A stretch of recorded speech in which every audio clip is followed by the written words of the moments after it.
Bismillahirrahmanirrahim. Assalamualaikum warahmatullahi wabarakatuh. Saudara-saudariku, alhamdulillah kembali kita dipertemukan oleh Allah Subhanahu wa taala di kajian Mira subuh kali ini waktu Indonesia bagian barat. Semoga Allah Subhanahu wa taala senantiasa merahmati, meridhai dan memberkahi kita semua. Kita juga turut mendoakan semoga saudara-saudari kita yang berkehidupan sampai dengan detik ini namun belum beriman diberikan kekuatan kepada jiwa, akal, dan lisan mereka untuk mampu bersyahadat sebelum wafat kembali kepada Allah. Pun demikian dengan para pelaku maksiat dan boleh jadi kita termasuk di antara mereka diberikan kekuatan, kelembutan untuk bertaubat dan menata kehidupan lebih baik, hayatan thayyibah, dan puncaknya semoga kita semua wafat dalam keadaan husnul khatimah insyaallah. Baiklah, kita akan mencoba melanjutkan kajian kita di pertemuan kali ini dengan meneruskan pembahasan terkait dengan pokok-pokok kedua dalam turunan Dinul Islam, beragama Islam yang kita peluk ini dari 4 pembahasan, yaitu 1 terkait dengan akidah, kedua adalah ibadah, yang ketiga muamalah, dan keempat akhlak, dan keseluruhannya akan saling terkorelasi terkait berkelindan. Kita berada pada pokok pembahasan yang kedua, yaitu ibadah sebagai implementasi dari komitmen keimanan kita kepada Allah Subhanahu wa taala yang telah kita coba untuk perkuat dengan landasan pengetahuan. Setelah lebih daripada 60 video kita mencoba membuat satu pondasi, merakitnya dengan kuat sehingga menjadikan satu terminologi yang dinamakan dengan akidah itu. Semoga sampai detik ini kekuatan iman kita diberikan ridho oleh Allah Subhanahu wa taala sehingga dengan itu mampu kita pegang erat, kita jaga sampai dengan wafat, dan lebih daripada itu tentu seluruh keyakinan tadi harus dibuktikan dalam kehidupan yang bisa tampak lewat ibadah. Dalam pembahasan terkait ibadah ini kita telah hadirkan 2 mukaddimah utama. Yang pertama, kita telah hadirkan tentang dasar-dasar filosofis dari ibadah itu, mengapa kita mesti beribadah, apa tujuannya, kemudian apa kaitan ibadah dengan interaksi kehidupan kita, baik dalam konteks penyembahan kepada Allah ataupun interaksi sosial kita, baik dengan lingkungan, dengan manusia seutuhnya, ataupun juga dengan hewan, tumbuhan, dan sekitaran kehidupan kita. Kemudian yang kedua, kita juga telah pelajari tentang bagaimana prinsip-prinsip pokok dalam ibadah itu terkait dengan dalil-dalil yang menyertainya.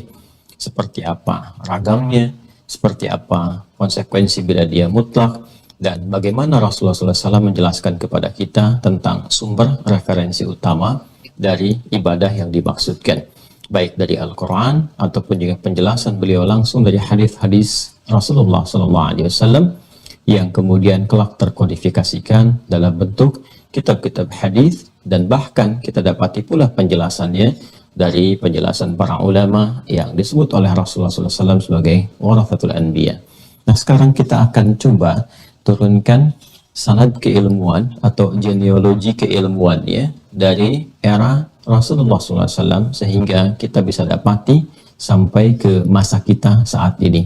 Sehingga dengan itu kita bisa mengetahui bahwa sejatinya apa yang kita dapati saat ini betul-betul bersumber kepada eranya Rasulullah SAW. Tidak ada yang berbeda. Jadi kalau nanti ada pertanyaan bagaimana membuktikan bahwa sholat yang kita kerjakan sama persis dengan yang diajarkan dan dikerjakan di masa Rasulullah SAW, ya bagaimana bisa membuktikan bahwa Al-Quran yang kita baca, kita pelajari, kita pahami, kita amalkan ini sama persis dengan eranya Rasulullah SAW saat diterima. Dan ini yang menjadikan satu keistimewaan tersendiri bagi umat Islam, bagi agama Islam yang kita yakini membedakan dengan keyakinan-keyakinan yang lainnya. Tentu kita punya dasar penghormatan, dan Al-Quran menegaskan itu, lakum dinukum waliyadin, la ikraha fid din. Namun saat yang bersamaan kita pun harus punya dasar pengetahuan yang kuat untuk bisa menguatkan pada diri kita bahwa Islam yang kita peluk ini, kita yakini ini benar, dan kebenarannya harus dibuktikan lewat 4 aspek utama itu yang terkait dengan fungsi kehidupan. Jadi tidak boleh ada tuntunan yang tidak memiliki makna, tidak ada fungsi, tidak ada hikmah, bahkan tidak ada korelasi dengan tugas manusia itu sendiri. Bagaimana bisa jadi pedoman kalau tidak ada kaitan jarak langsung dengan tugas manusianya sendiri? Ya, karena itulah kita harus bisa menjelaskan semua aspek dalam keislaman, dan bukan hanya itu, merasakan kenikmatannya, dan kita nanti tunggu masa panennya ketika kembali kepada Allah seperti apa rahmat itu dicurahkan. Nah, jadi kepentingannya kita tarik ke internal terlebih dahulu. Jika ada persoalan-persoalan dari pihak-pihak eksternal yang bertanya, ingin menggali pengetahuan lebih jauh, kita bisa menjelaskan, itu yang disebut dengan dakwah. Kita bisa menyampaikan, itu yang disebut dengan tablik, baik dengan perilaku, akhlak. Betapa banyak orang melihat ajaran itu pada perilaku.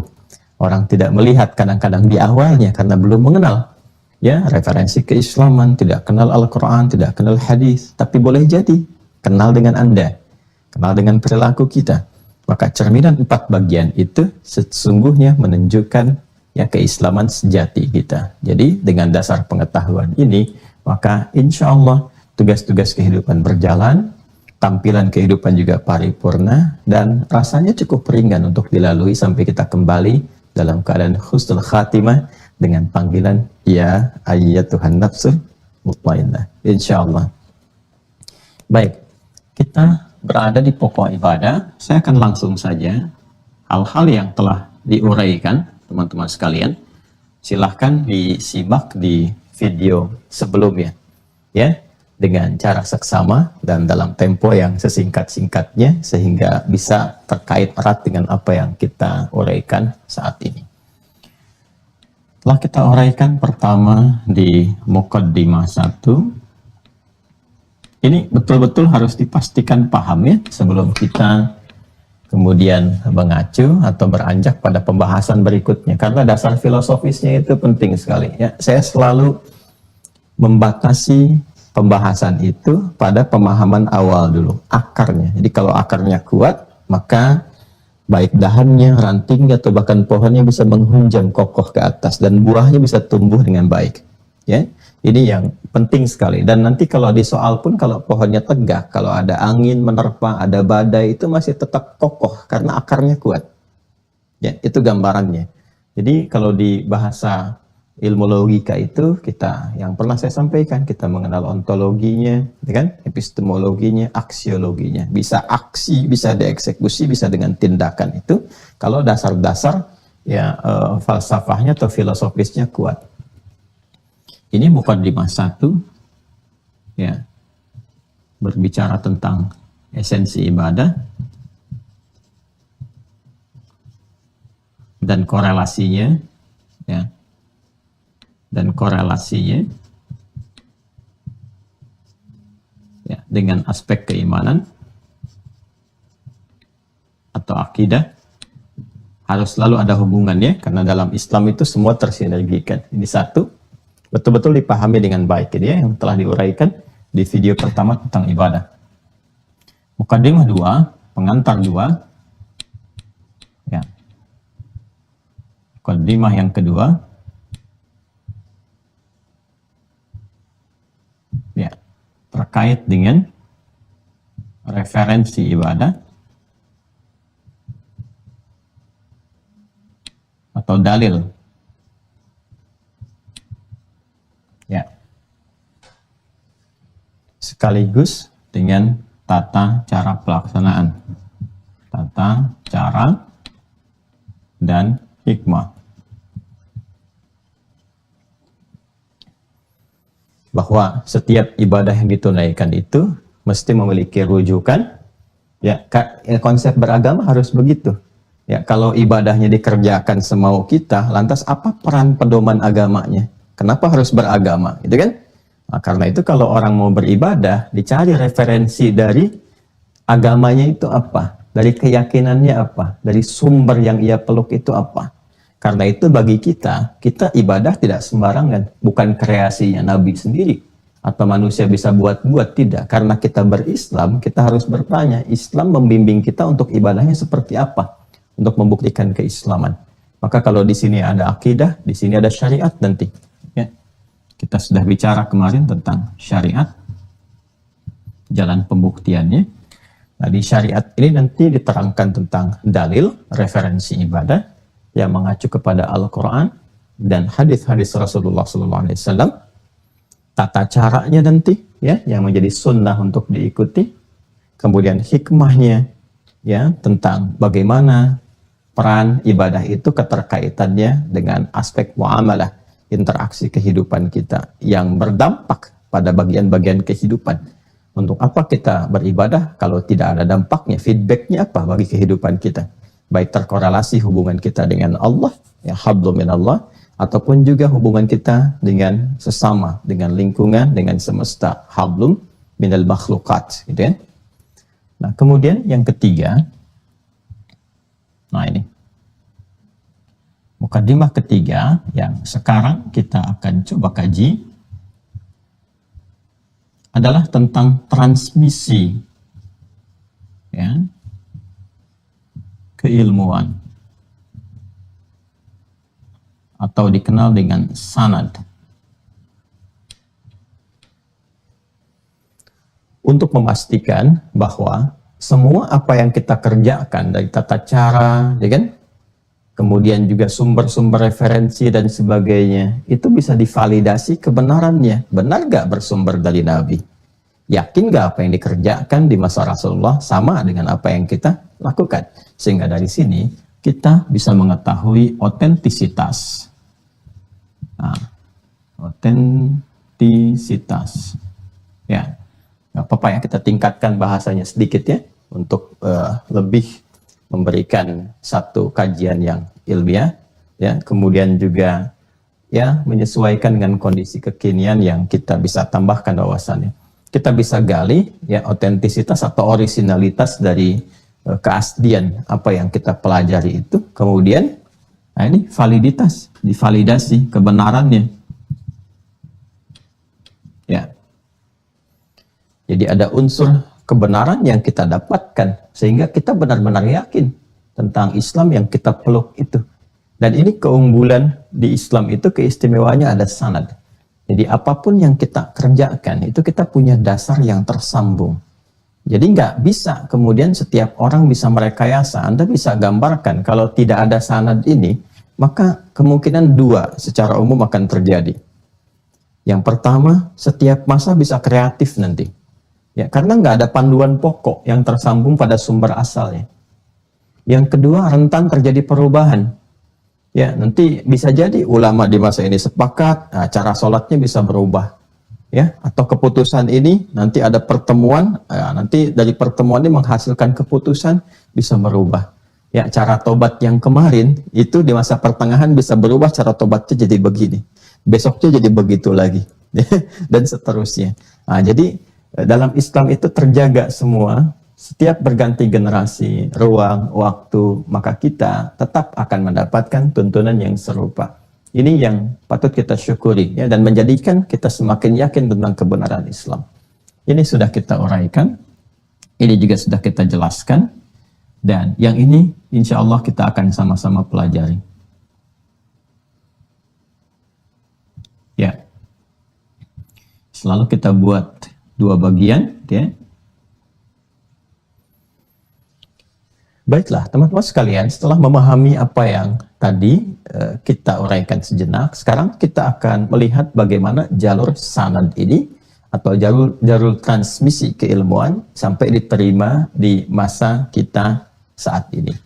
Ya, saya akan mengkotaki dulu ini, ya, supaya memberikan satu gambaran bahwa ini yang tengah kita kaji dan ini batasannya dalam kotak ini, dan insya Allah tidak keluar dari situ. Dan saya coba geser ke sini untuk memberikan satu kemudahan. Ibadah tentu perintahnya bersumber dari Allah Subhanahu wa Ta'ala. Tarik garisnya ke sini. Ya. Ini adalah menjadi bagian dari bukti dan komitmen kita untuk bertuhan. Konsekuensi dari bertuhan itu adalah kita harus beribadah, dalam arti menyembah yang dipertuhankan itu. Bagi kita menyembah Allah Subhanahu wa Ta'ala.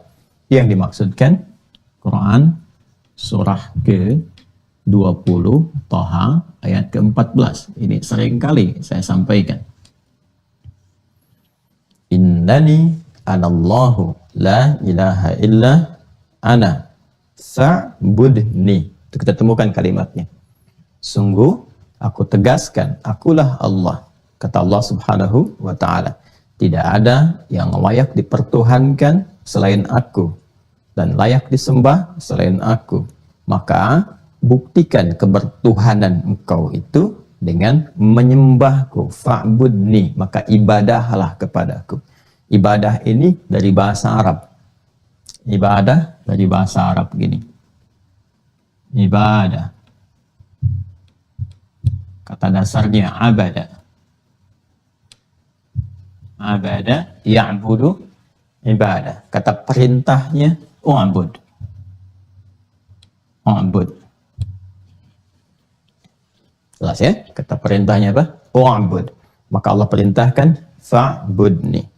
Dan melekatkan perintah ibadah itu dengan menjadikan seluruh aktivitas sebagai wujud penyembahan kepada Allah sebagai ibadah, dan ini dijadikan oleh Allah sebagai bagian dari fitrah berkehidupan. Quran surah ke-51 ayat 56. Wa ma khalaqtul jinna wal insa illa liya'budun. Dan tidaklah, kata Allah, aku ciptakan jin dan manusia itu kecuali untuk menjadikan seluruh aktivitas kehidupannya itu sebagai ibadah kepada Allah, sebagai wujud komitmen keimanannya kepada Allah Subhanahu wa Ta'ala. Quran surah 51 ayat 56. Jadi sumber pertama yang memerintahkan kita untuk beribadah, yang meminta kita untuk menjadikan semua aktivitas kegiatan kita di muka bumi ini sebagai ibadah, sumber pertamanya adalah Allah Subhanahu wa Ta'ala. Ini sumber pertamanya. Jadi kalau ditanya siapa yang memerintahkan ibadah, jawaban pertama Allah. Jelas ya? Nah, sekarang kita akan bertanya, ya Allah, bagaimana cara saya melakukan ibadah itu? Bagaimana cara saya membuktikan komitmen keimanan kepadamu, ya Allah, dengan beribadah itu?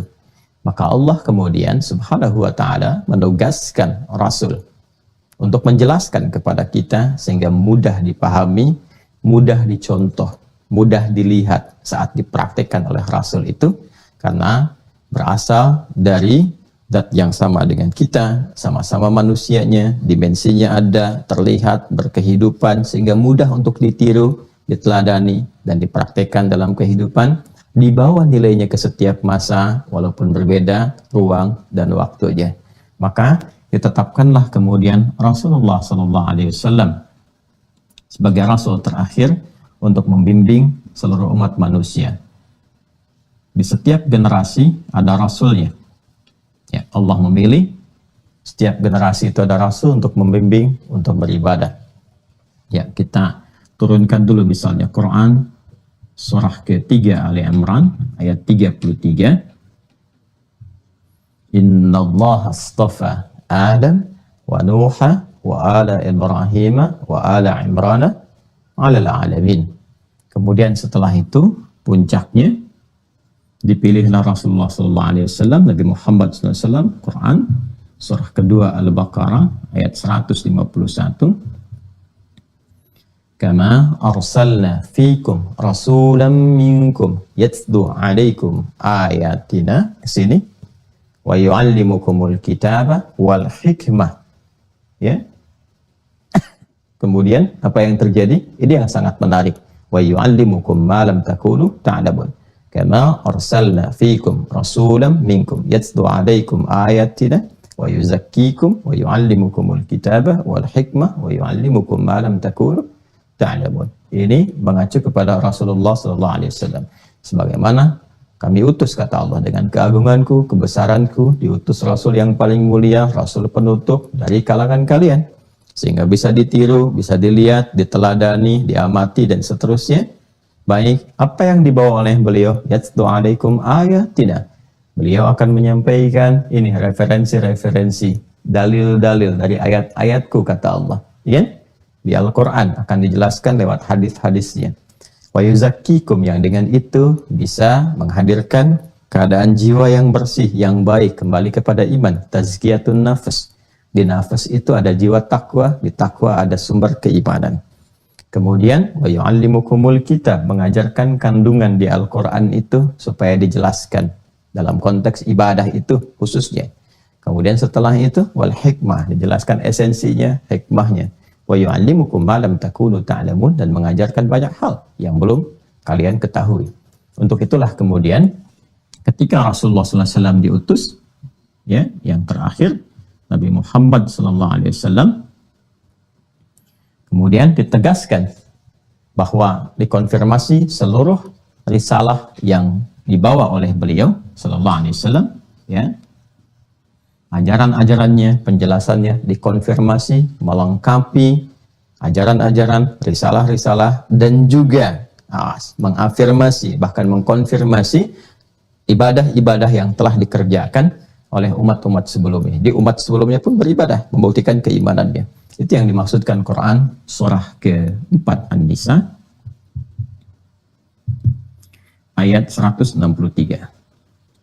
Inna auhayna ilaika, dengan keagunganku, kata Allah, sungguh dengan kami telah wahyukan kepada Muhammad sallallahu alaihi wasallam risalah yang diantara turunannya mengajarkan kita ibadah. Kama auhayna ila nuhin wan nabiyyina min ba'di, sebagaimana persis sama kami wahyukan kepada Nuh dan nabi-nabi setelahnya. Terus dia dikonfirmasikan sampai ke Nabi Muhammad SAW. Itu sebabnya dalam Al-Quran nanti kita akan dapati banyak kisah tentang para nabi, bagaimana kesungguhan mereka ibadah, mereka juga mengerjakan sholat, ya, dan seterusnya yang sering saya contohkan. Baik di masa-masa awal, Nabi Adam bagaimana berdoa, bagaimana mendekat kepada Allah, bagaimana Nabi Nuh berzikir, kemudian bagaimana Nabi Yunus sampai masuk ke perut ikan paus masih berzikir, Nabi Ayub dalam sakitnya masih berzikir, ya, Nabi Ismail salat, Nabi Zakaria minta keturunan lewat salat, dan sebagainya. Itu dikonfirmasi dan jelas ditemukan dalam Al-Quran, dan semua mulia. Tidak pernah ada satu pun disebutkan dalam Al-Quran Nabi Rasul melakukan penyimpangan-penyimpangan atau bahkan cacat moral. Tidak, sama sekali. Terjaga kehormatannya. Ya, kitab suci yang sangat menjaga kehormatan para nabi itu Al-Quran. Baik, dari sini kemudian teman-teman sekalian, Allah Subhanahu wa taala meminta seluruh umatnya Nabi Muhammad SAW, karena risalahnya dikonfirmasi untuk seluruh manusia tanpa kecuali, dengan turunnya Quran surah kedua Al-Baqarah ayat 185. Syahrul Ramadan alladzi unzila fihi al-Quran hudal linnas. Kan? Hudal linnas. Linnas, hudal linnas. Jadi pedoman berkehidupan untuk seluruh manusia, dan di antara pedoman berkehidupan ini adalah aspek ibadah. Maka seluruh umat manusia sejak beliau diutus, diangkat menjadi nabi dan rasul, mengajarkan sampai kehidupan berakhir, diberikan oleh Allah satu pakem ibadahnya, satu pola ibadahnya, konsepsi cara ibadahnya mengacu pada keterangan Rasulullah Muhammad Sallallahu Alaihi Wasallam. Ini konsekuensinya kita harus ikuti, kita harus teladani. Maka perintah Allah kepada kita untuk mengikuti Rasulullah bahkan diikat dengan rasa cinta kita, pembuktian cinta kita kepada Allah Subhanahu Wa Taala. Itu yang dimaksudkan Quran surah ketiga Ali Imran ayat 31. Qul in kuntum tuhibbunallaha fattabi'uni.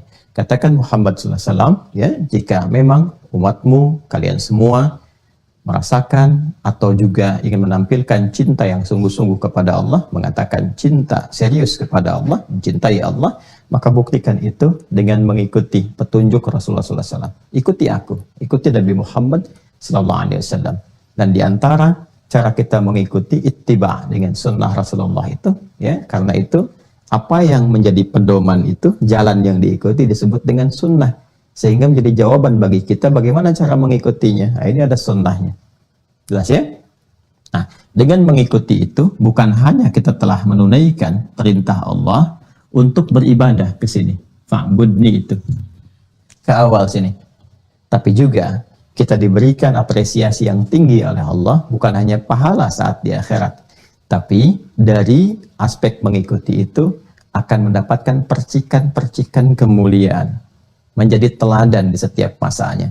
Maka orang-orang yang mampu mengikuti Rasulullah, dimanapun dia, di ruang manapun, di masa manapun, di era manapun, pasti akan menjadi teladan terbaik di zamannya.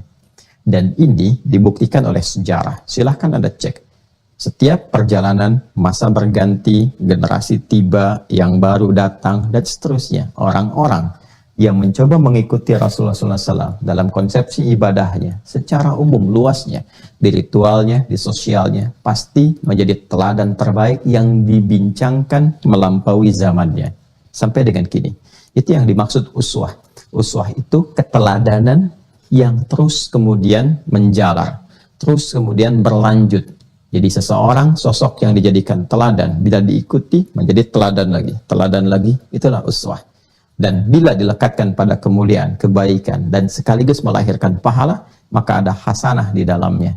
Bukankah hasanah adalah kebaikan yang menghadirkan pahala? Menja'a, kan? Siapa yang bisa mendapatkan ya bil hasadati, dengan satu kebaikan, maka falahu asyru amthaliha, dia mendapatkan poin 10 kebaikannya. Maka bila kita gabungkan uswah dan hasanah, kita temukan di Quran surah ke-33 ayat 21. Laqad kana lakum fi rasulillahi uswatun hasanah. Sungguh telah ditetapkan bagi kalian semua manusia sampai akhir kehidupan pada pribadi Rasulullah SAW. Sifatnya sebagai Rasul. Pada pribadi Rasulullah SAW, yaitu Muhammad SAW, uswah hasanah, keteladanan yang harus diikuti. Terkait dengan ibadah, ini mengikat. Jadi ibadah pun lihat bagaimana Rasul mengajarkan. Ya, prakteknya lihat bagaimana Rasul membimbing. Maka bukan hanya mendapatkan pahala, bukan hanya mengentaskan kewajiban, tapi saat yang bersamaan jadi teladan dalam pola ibadahnya. Dan dampaknya akan banyak kepada muamalah. Ini, selain kita menerangkan tentang sanad awal dalam ibadah, jadi sanad kita itu tersambung kepada Rabbul Izzah, tersambung kepada Allahnya. Sumber pertamanya, ya Tuhan kita langsung memerintahkan. Ini dalilnya. Kalau kita lacakkan di mana ya keterangan Allahnya kan, firman-Nya di Al-Quran. Jadi kalau kita ingin betul-betul mengkaji dan secara objektif ingin membuktikan kebenaran satu agama dari aspek ibadahnya, tinggal dicek. Betul gak Tuhannya perintahkan begitu? Coba dicek, dari mana tahu kalau itu Tuhan yang perintahkan? Ada nggak bahasa Tuhan yang disampaikan? Di Islam kita bisa berkata, Tuhan kita yang kita yakini Allah, dan Allah itu nama Tuhan bagi orang Islam. Kul, katakan huwa, dia adalah Allah. Jelas ya? Dimanapun disebutnya Allah, tidak pernah ada terjemahan yang sifatnya mewakili Allah Subhanahu wa Ta'ala dari nama, tidak. Dimanapun disebut, mau di Afrika, di Eropa, di Arab, di Indonesia, atau Nusantara, atau wawasan Nusantara lebih luas lagi, ya, itu disebutnya dengan satu nama, Allah. Dan Allah ketika berfirman, bisa dilacak sekarang, ditemukan di Al-Quran. Dan bisa divalidasi kebenarannya, dari awal diturunkan sampai sekarang, tidak pernah ada perubahan. Menunjukkan kebenaran Al-Quran itu sebagai firman. Baik ya, di sumber ibadah kita dari Allah, saya sampaikan. Kemudian Allah menugaskan Rasul di setiap masa, puncaknya Nabi Muhammad SAW, dengan tujuan-tujuan sampai akhir yang tadi saya terangkan.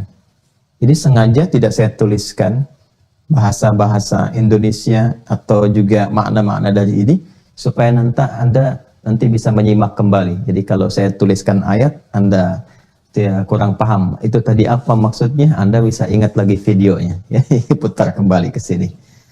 Baik, nah ini yang kemudian ditugaskan oleh Allah kepada Rasulullah SAW sampai bisa diteladani. Nah, semua yang diajarkan oleh Rasulullah SAW ini kemudian jadi pedoman hidup yang diikuti. Mengacu kepada ini, referensinya, dalilnya. Allah perintahkan kan bersumbernya dari Allah.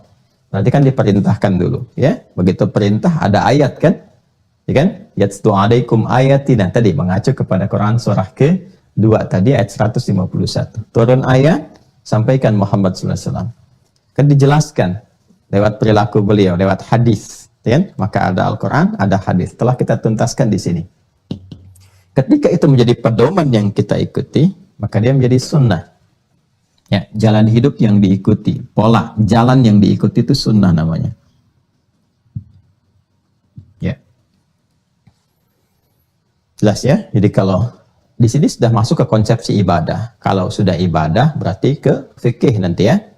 Baik, kalau sudah masuk ke konsepsi fikih, kita masuk kepada terminologi-terminologi yang pemahamannya mungkin bisa berbeda penekanannya atau dilalahnya. Jadi kalau kita bicara Al-Quran, sumber dalilnya, ya kan? Hadis, sumber dalilnya sebagai penjelas Al-Quran dan dibimbing oleh Allah, ya kan? Kepada Rasulullah untuk ditunjukkan, dicontohkan, diungkapkan seperti saya jelaskan di pertemuan yang lalu. Ketika menjadi satu jalan yang diikuti, pedoman yang diikuti dari petunjuk-petunjuk Nabi itu jadi pedoman yang diikuti, jalan yang ditapaki, itu sunnah namanya. Ya, dari kata sanna, kata dasarnya itu sanna, kata dasarnya sesuatu jalan yang diikuti. Man sanna fil islami sunnatan hasanah. Ya, siapa yang mengikuti jalan-jalan kebaikan, yang menghadirkan jalan kebaikan di dalam konsepsi Islam yang baik, yang Islam kemudian sarankan, anjurkan, maka yang memfasilitasi itu, memberikan jalan itu akan diberikan pahala. Ya, sama persis dengan yang mengerjakannya tanpa dikurangi sedikit pun. Ya, semisal di masjid tertentu misalnya, belum ramai nih pengajian Qur'annya, lalu Anda kemudian hidupkan itu, jadi inisiator pertama, ya, yang menghadirkan misalnya TPQ dan sebagainya, anak-anak ngaji, orang tua ngaji, lalu diikuti banyak orang ngaji, itu inisiatornya dapat pahala yang serupa dengan semua jumlah orang yang mengaji di situ, tanpa dikurangi sedikit, sepanjang tidak ada dalam frame keislaman.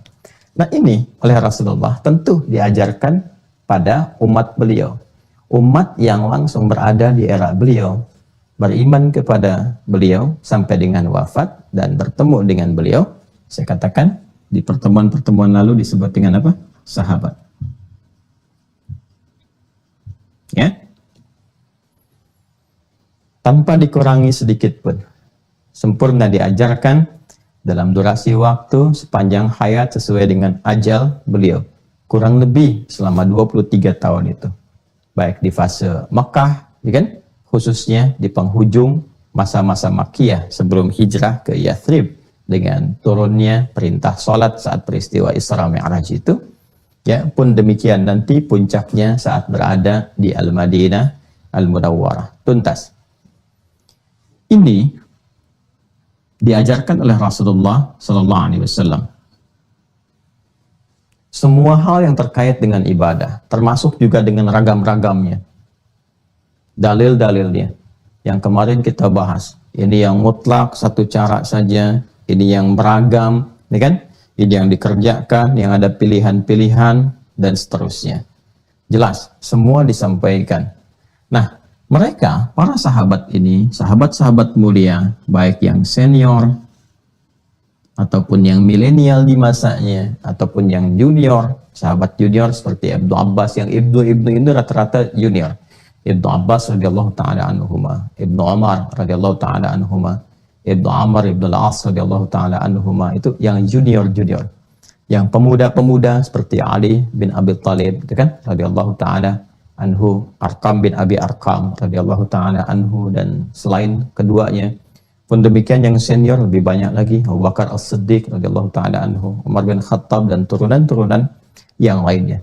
Itu menerima dengan sempurna, dengan baik. Lalu, nah ini, apa yang diterima dari Rasulullah SAW berupa penjelasan tentang ibadah itu terkonsepsikan dengan jelas, sudah dipraktekkan, dan memiliki pakemnya tersendiri, sehingga, mereka pun dalam beribadah itu sudah ada panduan yang utuh yang harus diikuti. Seperti ini nih, Ya, baik itu yang sifatnya satu cara ataupun banyak beragam pilihan, semua sudah terkonsepsikan dengan baik menjadi jalan yang diikuti, pedoman yang diikuti. Nah, terkait yang diikuti ini, sesuatu yang sudah utuh menjadi pedoman yang diikuti, kemudian ada konsepsi di dalamnya, ya kan? Itu disebut dengan manhaj namanya. Ya, pedoman tata cara pelaksanaannya. Kalau ini kita jejak yang diikuti, merujuk kepada keterangan Rasulullahnya. Kalau yang ini lebih kepada pedoman tata cara yang terkonsepsikan jalurnya. Disebut manhaj namanya. Manhaja ilaihi atau at-tariqul wadih. Ya. Jadi asalnya manhaj itu jalan yang jelas, jalur yang terang, at-tariqul wadih kalau di bahasa Arab. Ini kalau kita ngaji bahasa Arab, manhaj kan dari bahasa Arab. Ya. Asalnya at-tariqul wadih. At-tariqul wadih. Ya. Kalau sudah menjadi konsepsi yang bisa dipelajari, ya, bisa diriset, dibolak-balik jadi minhaj. Ya. Kita dapati Minhajul Muslim misalnya, kitab yang populer sekali diantaranya. Nah, ini manhaj. Jadi kalau sudah ada manhaj, ini artinya semua kumpulan-kumpulan, pedoman-pedoman dari jalan-jalan yang tersambung pada Rasulullah tadi, ya kan? Yang diikuti, ini loh konsepsinya, ini pedomannya. Bila dikaitkan dengan ibadah, maka namanya manhaj dalam beribadah. Jelas ya? Nah, jadi kalau kita sudah bicara manhaj, ini mencakup keseluruhan pedomannya. Sifatnya kalau bahasa ilmiahnya holistik, komprehensif. Mencakup keseluruhan, ya, dan komprehensif. Komprehensif. Mencakup keseluruhan tanpa kecuali dan luas cakupannya. Artinya, baik mencakup yang kalau terkait dengan dalil, baik tercakup dengan satu dalil ataupun yang beragam, diajarkan semua oleh Nabi, ya, Sallallahu Alaihi Wasallam. Karena itu kan setiap ayat turun dijelaskan oleh Rasulullah, bahkan dipraktekkan. Kalau terkait kasus Bismillah kemarin, ya kan, kapan Nabi praktekkan jahar, Nabi praktekkan tidak dibaca sama sekali, Nabi praktekkan sir, ya, termasuk juga dengan cara sujud itu, baik dengan telapak tangan ataupun dengan lutut, dipraktekkan keseluruhannya. Itu manhaj. Jadi kalau bicara manhaj, ini mencakup keseluruhan. Jelas ya? Baik.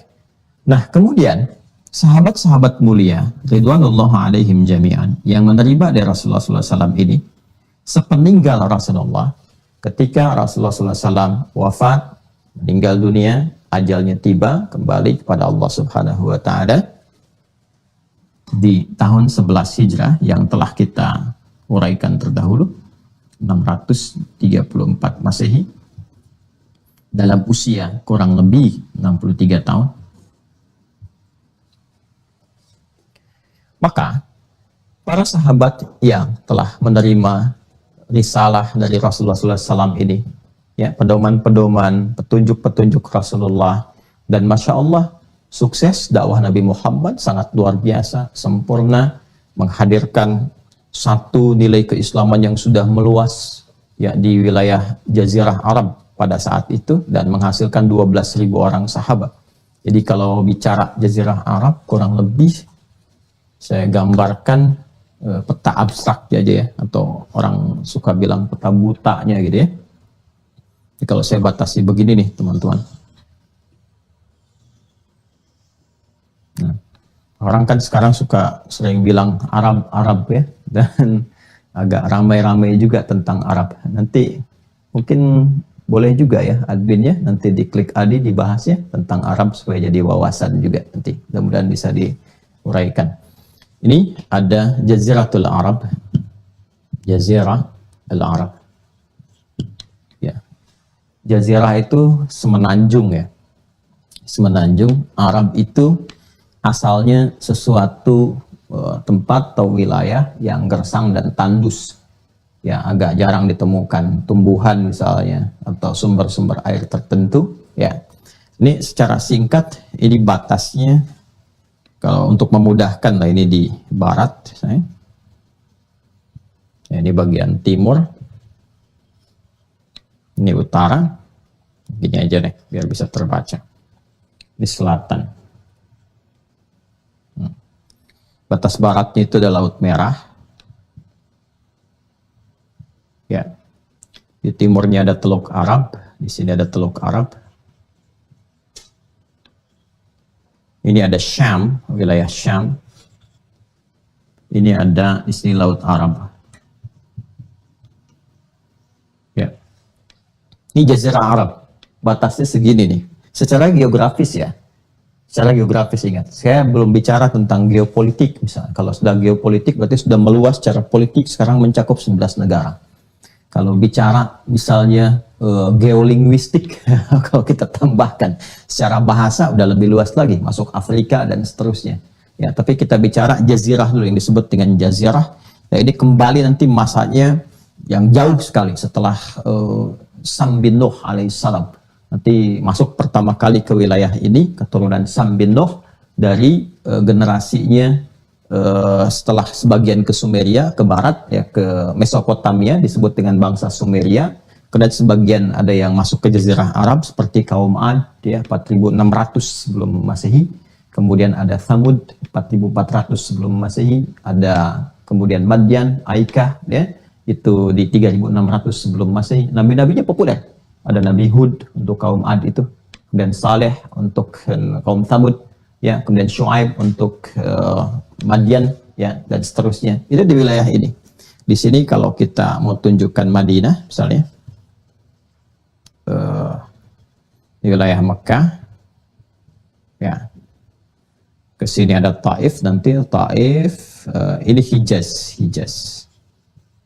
Ya, telah kita buatkan di sini aja Taif. Kemudian ini Tihamah, dibagi 5 bagiannya. Sini Yaman.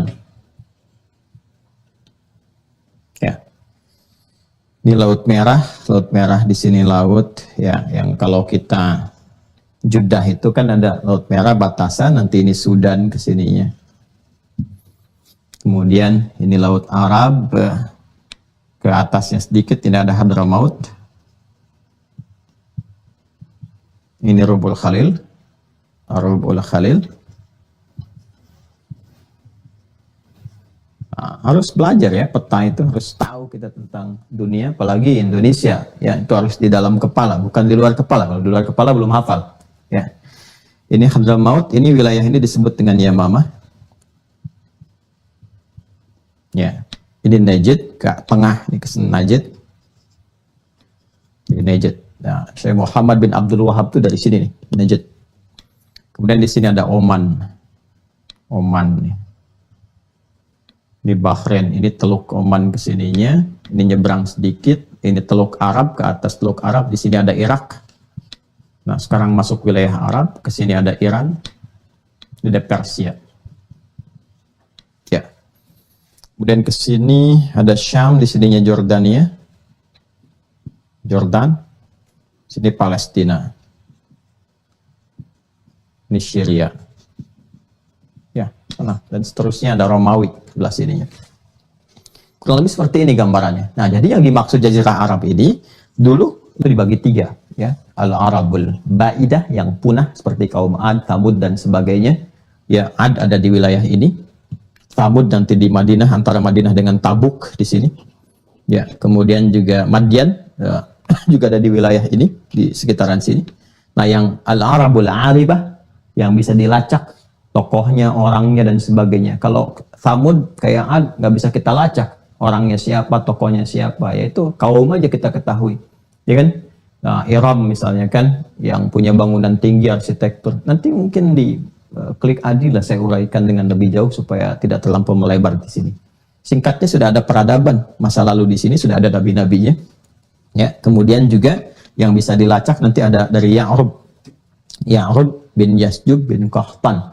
Punya 2 nanti keturunan utama, Jurhum. Ya, yang Jurhum ini nanti yang tiba datang ke Hijaz, ke Mekah, yang bertemu dengan Nabi Ismail dan berkehidupan di situ, melahirkan keturunan sampai Nabi Muhammad lahir di sini.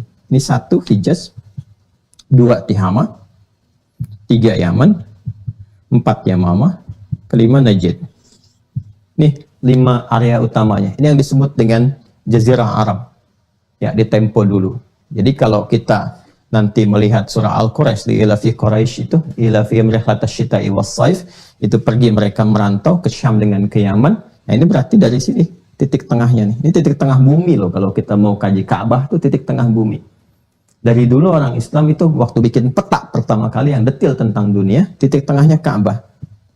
Nah, cuma nanti setelah terjadi peristiwa besar yang di atas tahun 1492 itu, ya terjadi penyatuan antara Ratu Isabel dengan Raja Ferdinand itu di Iberia, yang menghancurkan banyak peradaban di sana dari yang dibangun oleh orang-orang Islam. Setelah itu berubah, di barat berubah, peta pun dirubah, dan sekarang Greenwich kan yang jadi patokan.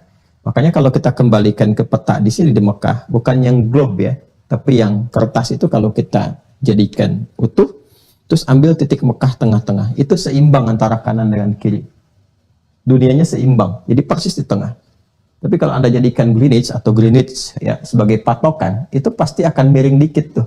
Afrikanya kepotong tuh.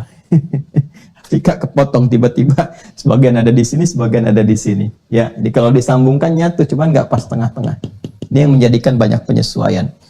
Nah ini di era Nabi itu dimulai dari sini, dari Mekah, ya kan? Setelah hijrah ke Madinah, sempat dilempari di Taif dan sebagainya, sehingga menyebar nanti, menyebar.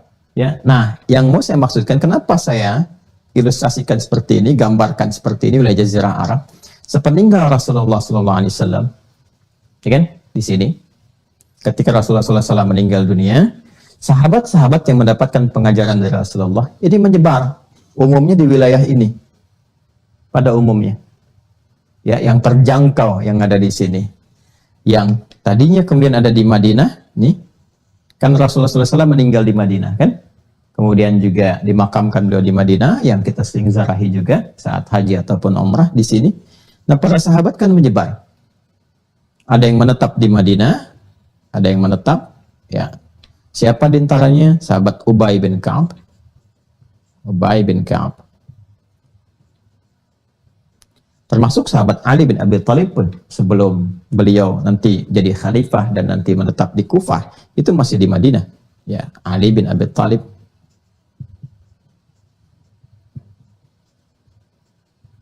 Di sini. Di Mekah ada sahabat Ibnu Mas'ud, Abdullah bin Mas'ud radhiyallahu taala anhu. Ada Ibnu Abbas, yang paling populernya sajalah Ibnu Abbas, ya, yang paling populer.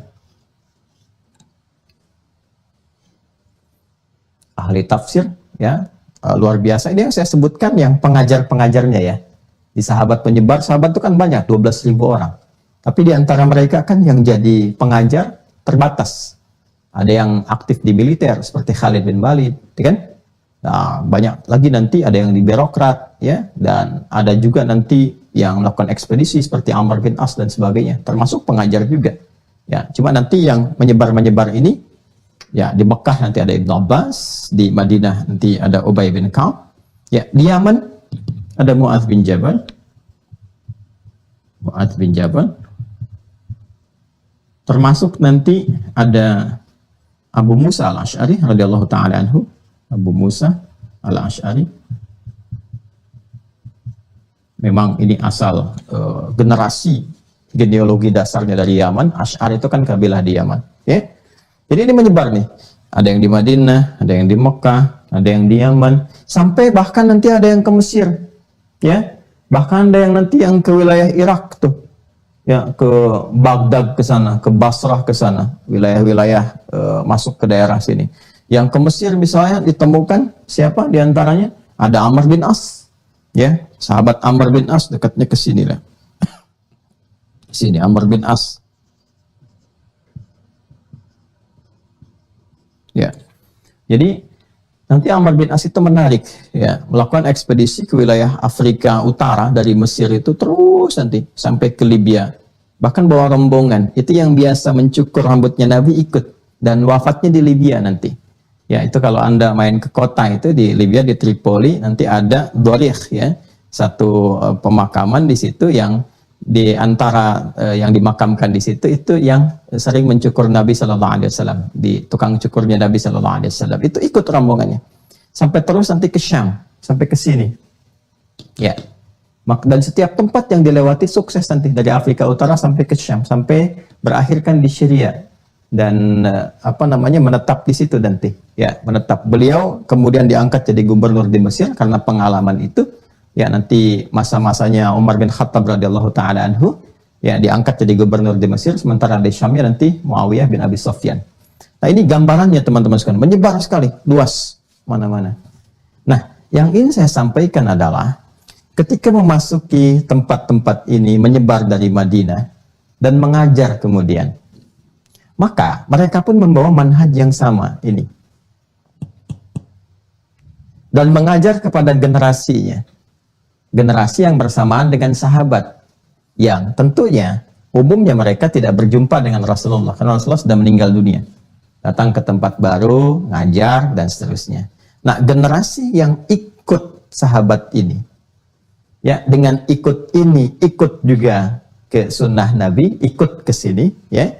Kemudian juga mendapatkan pengajaran manhaj ini, disebut tabi'in namanya. Tabi'in. Singkatnya demikian. Jelas ya? Maka setelah generasi sahabat, kita dengar generasi tabi'in. Ini yang mendapatkan pengajaran dari sahabat. Lihat sanad keilmuan yang transmisinya tuh, ya. Nah, jadi sahabat mengajarkan kembali ini manhaj yang didapatkan dari Rasulullah SAW, diajarkan kepada generasi berikutnya. Baik, pelan-pelan ya, pelan-pelan. Nah, teman-teman sekalian, setelah diajarkan ini, dalam prakteknya kita akan temukan ada yang dipraktekkan, dipilih oleh sahabat untuk dikerjakan. Namun semua ajaran disampaikan secara menyeluruh. Ya, jadi ketika misal berikan contoh Amr bin As berada di Mesir misalnya, ya kan? Menyampaikan, mempraktekkan juga ibadah, sholat di situ, puasa di situ. Ya, Muawiyah berada di Syam misalnya. Kemudian nanti ada yang ke Kufah, ada yang ke Yaman dan seterusnya. Semua mempraktekkan ajaran yang disampaikan oleh Rasulullah. Konsekuensinya, kalau ajarannya itu beragam sebagai pilihan dalam praktek ibadah, ibadahnya sama semua, pokoknya sama. Sholat semua. Tidak ada yang beda. Jumlah rakaatnya sama, ya, subuh 2, zuhur 4, asar 4, maghrib 3, isya 4, semua sama. Tapi dalam hal-hal yang diberikan pilihan untuk kemudahan, seperti kita beri contoh misalnya, bacaan, apakah pakai imalah atau tidak, A ataukah E, sesuai dengan dialeknya. Kadang-kadang di satu suku tertentu kan dialeknya bisa tercover dari 7 qiraat itu. Atau ada yang turun menggunakan telapak tangan ataukah dengan menggunakan lutut, itu kan pilihan. Termasuk persoalan kunut dan sebagainya. Dia harus memilih.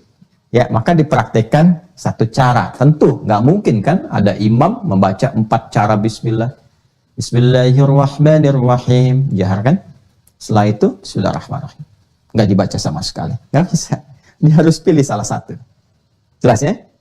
Dia harus pilih salah satu. Maka ketika dipraktekkan, yang ragam ini konsekuensinya pilih satu. Nah, namun, manhajnya yang mencakup keseluruhan, diajarkan keseluruhannya. Khususnya di kalangan nanti ulama-ulama tabi'in yang menyampaikan kembali. Kan kalau masyarakat awam cuma dapatkan, ayo lakukan, kan? Nah, tapi kan kalau misalnya ada yang belajar, yang menyampaikan kembali, yang sekarang kita sebut dengan ustadz, kan? Ya, alim, jamaknya ulama, dia mendapatkan keseluruhan belajar. Makanya pembelajaran ulama itu beda. Dan demi Allah saya katakan tidak mudah. Ya, makanya saya selalu berharap ya dan bermohon untuk berdoa. Santri-santri yang di pesantren itu harus banyak didoakan karena nggak mudah jadi ulama, belum tentu jadi ulama. Saya lihat data terakhir itu sekarang ada 27.000 pesantren dengan kurang lebih 4 juta santri.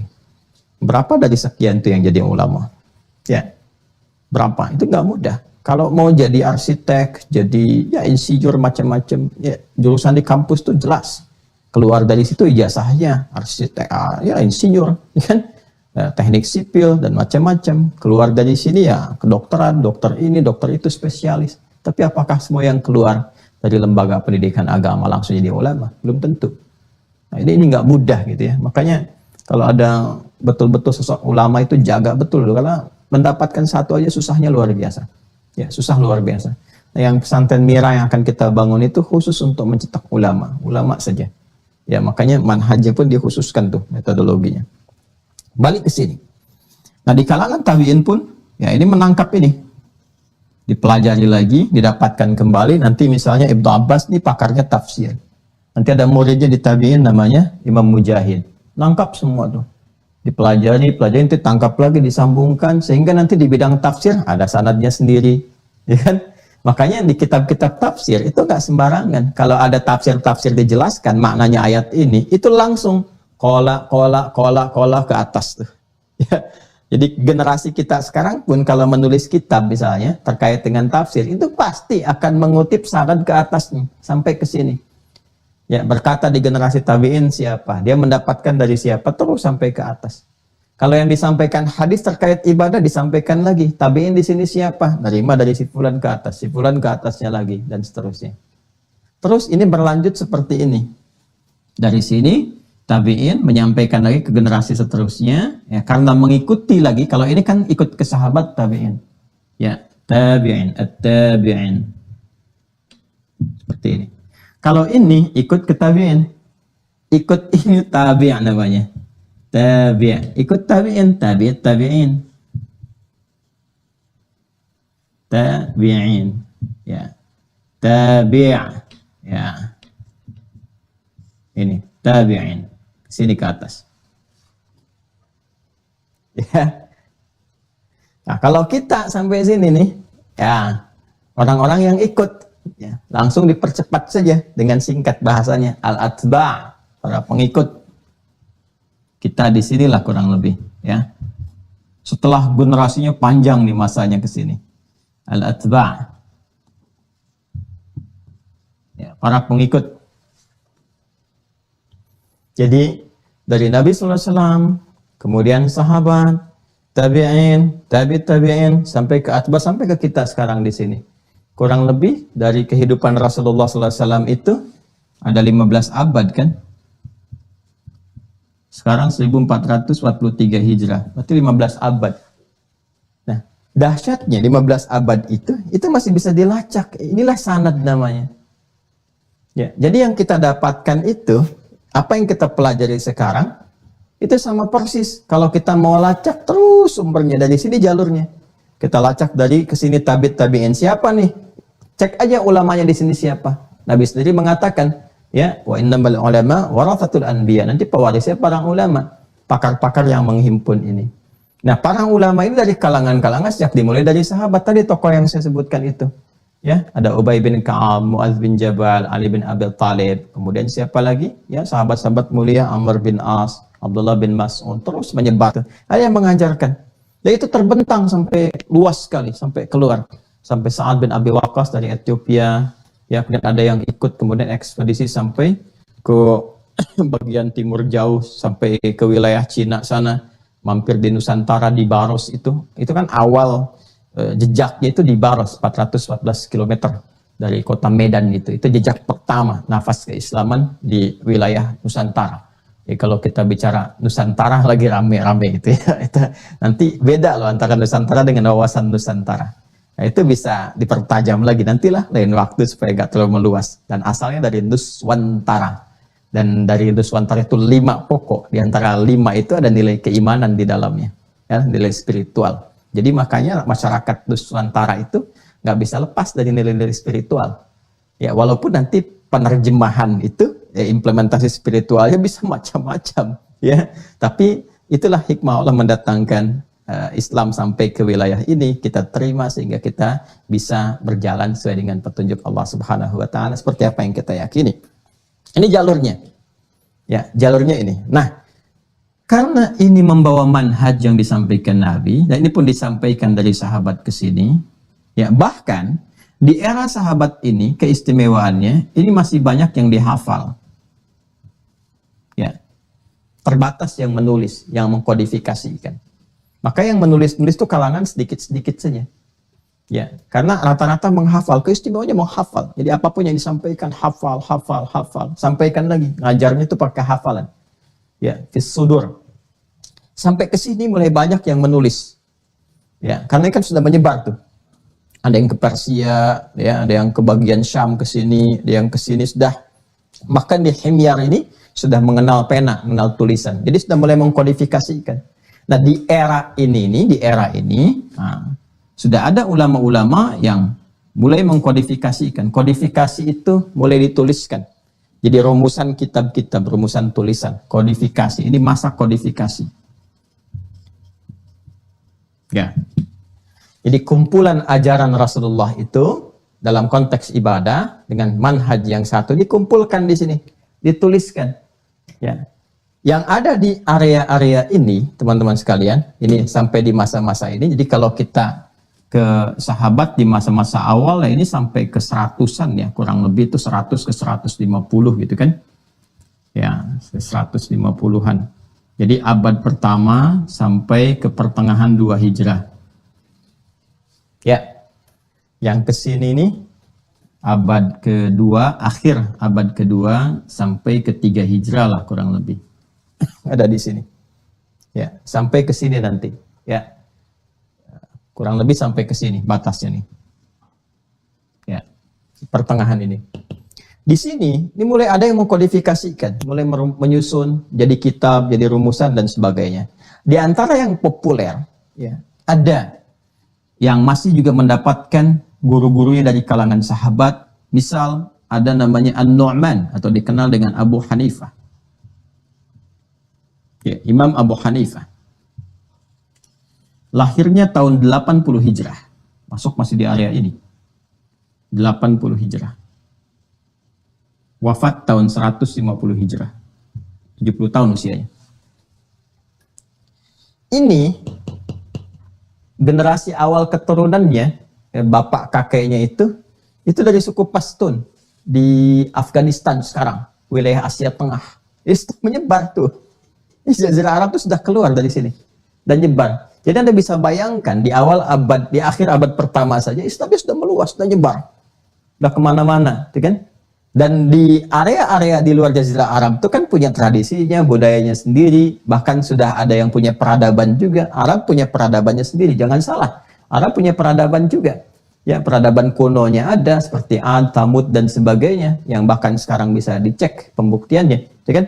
Intelektualnya juga ada, termasuk di bahasa. Di luar juga ada. Persia punya peradabannya, Romawi punya peradaban dan sebagainya. Nah, ini Abu Hanifah ini An-Nu'man itu kakek moyangnya dari suku Pashtun di Afghanistan sekarang. Cuma nanti hijrah ke Kufah di Irak di sini. Ya, di Kufah, maka ini lahirnya di Kufah Abu Hanifah.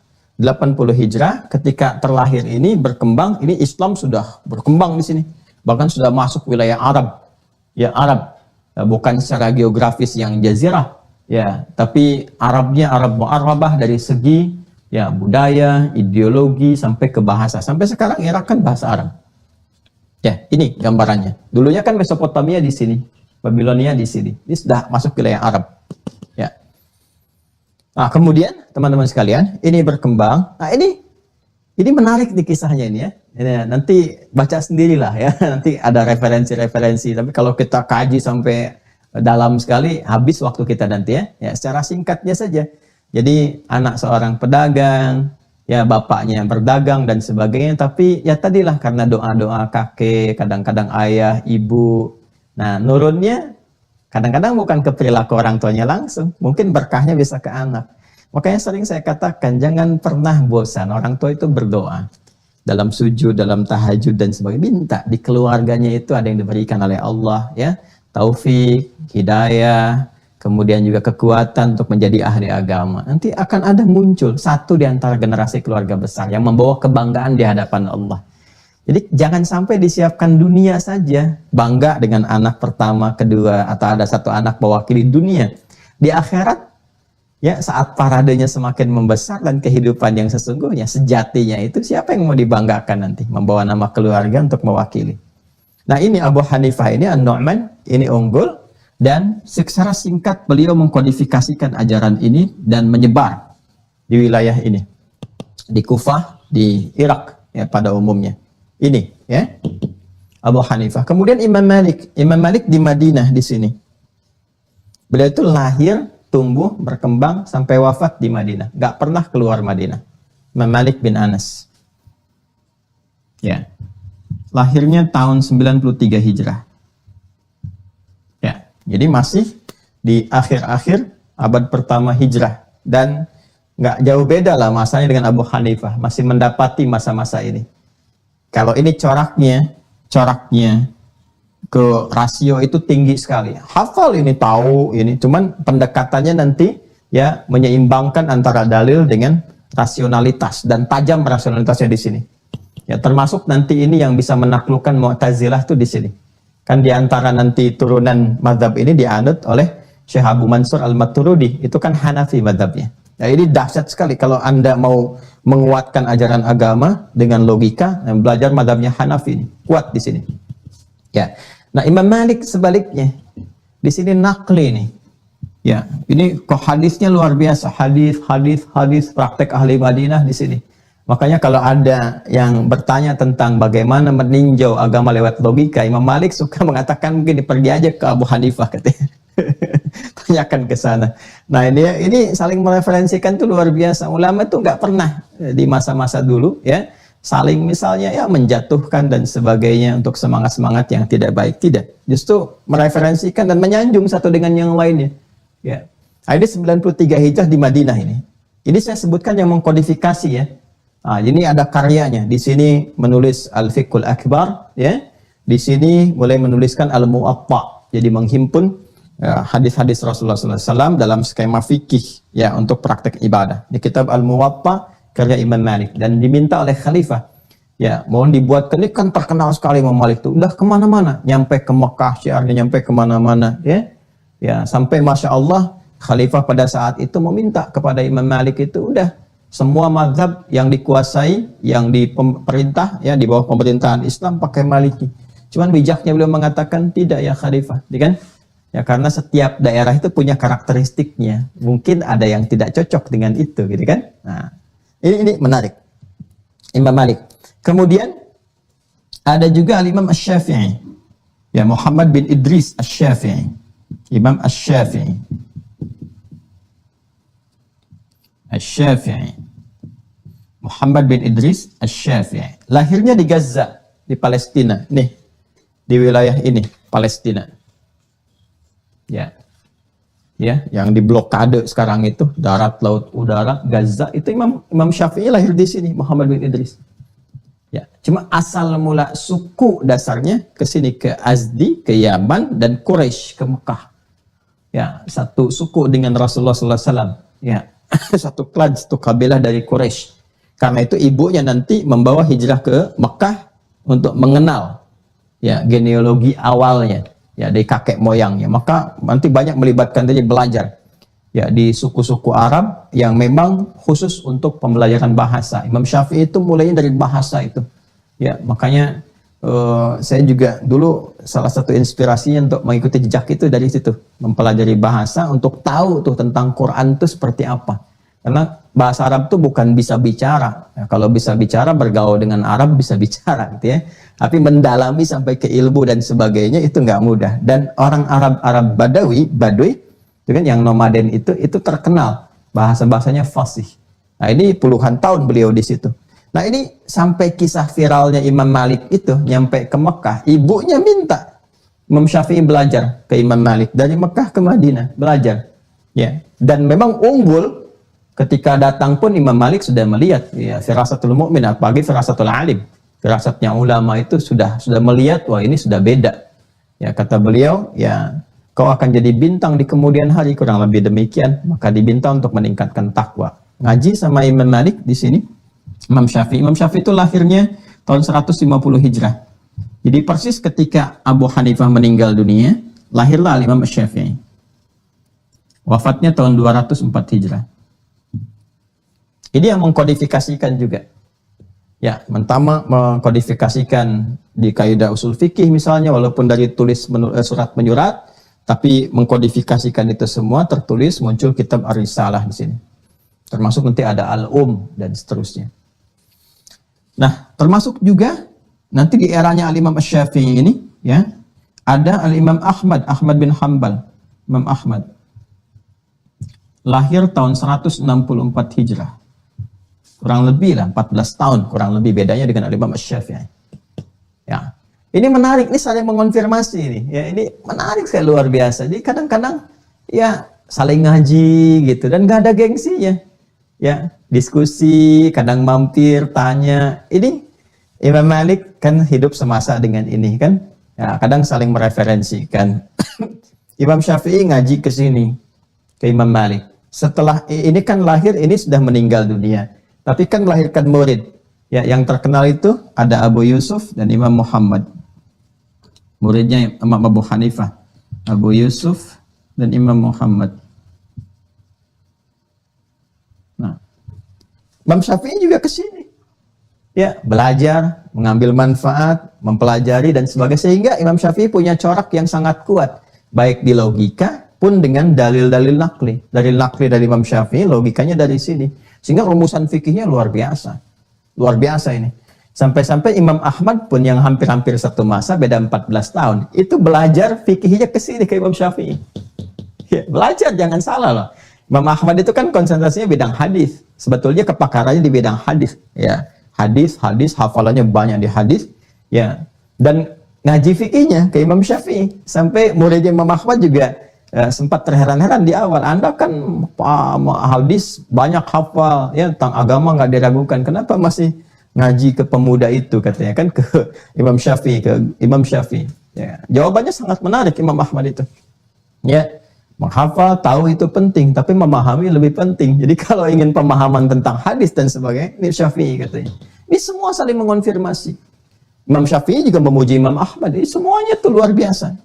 Ya. Nah, ini yang terkenal mengkodifikasikan karya-karya mereka, yang karya-karya ini merangkum ini manhaj-manhaj di atas. Jadi ada di sini semua. Nah, ini yang berhasil mengkodifikasikan dalam bentuk karya yang diwariskan kepada muridnya. Murid ini yang mempelajari. Kadang-kadang juga muridnya yang kemudian menyusun dari keterangan syekh, disusun jadi kitab, dikonfirmasi ke syekhnya. Karena ini berhasil menjadikan apa yang dihafalkan dikonfirmasi lewat tulisan, maka ajaran mereka ini yang dirangkum, bukan ajarannya pribadi, tapi rangkuman pembelajaran dari sini, ini yang berhasil kemudian diteruskan ke generasi setelahnya. Sebetulnya ulama yang lain di sini juga banyak, tapi persoalannya itu ya tidak banyak yang mengkodifikasikan, menuliskan.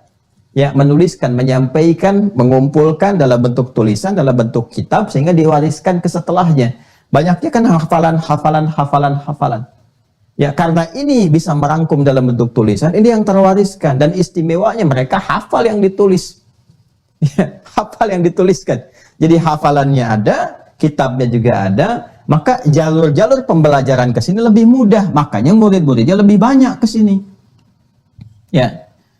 Kenapa? Karena tipikal saat menyebar keislaman itu kan budaya dan masyarakatnya secara antropologi kan berbeda. Kalau di Arab ini keunggulan hafalan. Anda ke Arab, khususnya yang Arab-Arab terdahulu atau yang ada di wilayah Badawi, ya pedalaman-pedalaman, itu baru bertemu disebutkan sekian apa nama pun itu bisa hafal. Kuat sekali hafalannya. Ya, kuat hafalannya. Ini ciri khasnya. Tapi ketika Islam menyebar ya, ke wilayah-wilayah tertentu atau bahkan sampai ke kita, ini kan tingkat kekuatan hafalannya berbeda. Ya, lupanya yang makin banyak kan? Ya, lupa itu bahasa Arabnya nasya. Nasya itu lupa. Nah, kita makannya nasi. Nasya itu lupa, kita makannya nasi. Saya pernah belajar di kampus itu, dosennya tanya syekhnya, "Apa makna kita wa kita? Apa artinya ini?" Ya, kita kompak jawab, "Ustaz nasina, kami lupa." Kata ustaznya, "Akaltum nasi kathiran fanasitum." Kalian banyak makan nasi, fanasitum, maka kalian lupa. Ya, jadi ciri khasnya beda-beda. Makanya mereka lebih nyaman ketika belajar ke sini karena ada yang dipelajari, ada yang dikaji, selain yang dihafalkan tentunya dan sebagainya. Maka generasi-generasi selanjutnya, ini tabi'in di masa-masa ini kan tabi'in juga di akhir masa tabi'in. Ya, di awal masa tabi'in. Dan seterusnya atba, ini ngajinya banyak ke sini. Menyebar. Ya. Sehingga ini menyebar sampai sekarang. Kalau kita lihat, ini ada di Asia Selatan plus Asia Tengah, sampai ke selatan. Kalau di tengah itu yang tan, dengan sekarang itu banyaknya Hanafi. Kalau yang selatan, itu selatan India, Pakistan, itu Hanafi. Termasuk nanti nyebrangnya kan ke Cina, ke sana itu Hanafi. Ya, jadi kalau di sini Tantan, Uzbekistan, kan, Tajikistan dan turunan lainnya itu rata-rata Hanafi. Ya, ke sini ngajinya. Karena lebih dekat wilayahnya kan ke sini, wilayah-wilayah Persia itu. Nah, kalau yang Imam Malik ini awalnya di Madinah. Kemudian berdasarkan pergolakan situasi politik pada saat itu menyebar, sekarang lebih banyak di Afrika Utara. Afrika Utara. Libya, Tunisia, Maroko, Aljazair dan turunannya itu banyak Maliki. Sini ya. Baik. Kemudian Syafi'i juga banyak menyebar. Imam Syafi'i itu pernah di Mekah, ke Madinah, pernah ke Irak, terakhir di Mesir dan meninggal di Mesir. Makanya di Mesir itu banyak madhabnya Imam Syafi'i. Ya, di Mesir, wilayah Asia Tenggara pada umumnya juga, termasuk ini ke wilayah Syam yang wilayah Syria. Syafi'i. Ya, Syafi'i di sini. Ya. Mesir misalnya, Syria, ya, Asia Tenggara. Kemudian Hambali, mazhab Imam Ahmad bin Hanbal. Ya, rata-rata ini ada di wilayah Teluk yang timur tengah sekarang itu. Timur tengahnya itu wilayah Teluk ya. Teluk. Secara politik sekarang geopolitik disebut dengan kawasan tuh, kawasan Teluk. Kenapa disebut Teluk? Karena banyak teluk. Di sini ada teluk, di sini ada teluk, ya. Macam-macam lah, ya. Nah, ini wilayahnya. Itu rata-rata Hambali. Seperti kalau kita lihat Saudi, ya, itu Hambali ke sini gabungannya. Nah, sekarang yang paling penting adalah gini. Seperti halnya sahabat mengajarkan keseluruhan, manhajnya sama tuh semua. Sholat, kalau kita mau kasih contoh, ya, contohnya misalnya sholat. 1 dari jumlah rakaat dan sebagainya. Tapi ketika detail ditunaikan sholat, dan di sini ada ragam pilihan untuk memudahkan, kan harus milih kan? Harus milih kan? Nah, memilih untuk diambil, apa yang diambil untuk didapatkan, untuk dipilih, ya, itu bahasa Arabnya ma dhahaba ilaihi. Ya. Ma dhahaba ilaihi al-Imam Ali bin Abi Thalib. Ma dhahaba ilaihi misalnya as-sahabi al-jalil Abdullah bin Mas'ud, Ibnu Abbas dan sebagainya radhiyallahu taala anhum jami'an. Ya. Sama persis, ini juga sama. Ya, Imam Abu Hanifah misalnya, sholat sama dengan Imam Malik, kemudian Imam Syafi'i, Imam Ahmad, semua sholat subuh semua. Tapi ketika misalnya tentang persoalan kunut, kan harus pilih salah satu. Ya, mau dikunut atau tidak. Maka Imam Abu Hanifah, saya nggak kunut. Ya, ma dhahaba ilaihi Abu Hanifah, la yaqnut. Imam Abu Hanifah, ya, la yaqnut. Ya, tidak kunut misalnya. Atau lam yaqnut kalau untuk menafikan yang madi. Beliau tidak kunut. Imam Malik kunut. Kunutnya sebelum rukuk, di rakaat yang terakhir, silent, sir. Imam Syafi'i pilih kunut, subuh, kunutnya jahar setelah rukuk. Imam Ahmad, saya pilih yang nazilah saja, gitu kan? Maka, ma dhahaba ilaihi Abu Hanifah, ma dhahaba ilaihi Malik, dan seterusnya. Apa yang diajarkan? Semua diajarkan pada ulama-ulamanya, tapi yang dipraktekkan, dipilih salah satu oleh beliau-beliau ini. Ketika beliau memilih ma dhahaba ilaihi, di Arab juga senang menyingkat. Ya, cuma nyingkatnya nggak di ujung-ujung. Kalau Indonesia kan kadang-kadang saya misalnya nyingkatnya kan suka di ujung. Di gitu kan. Siapa lagi misalnya kadang-kadang namanya Ahmad, mad gitu kan. Ya, Hasan, San dan sebagainya, ya. Nah, disingkat-singkat juga ada di istilah Arab. Ya, kadang-kadang misalnya satu bacaan tertentu bisa disingkat. Ya, misal kita Bismillahirrahmanirrahim, singkatannya untuk dipopulerkan basmalah. Alhamdulillah rabbil alamin, hamdalah, la haula wala quwata illa billah, hauqala. Ya kan? Ma dhahaba ilaihi, singkat, madhab. Madhab. Madhab.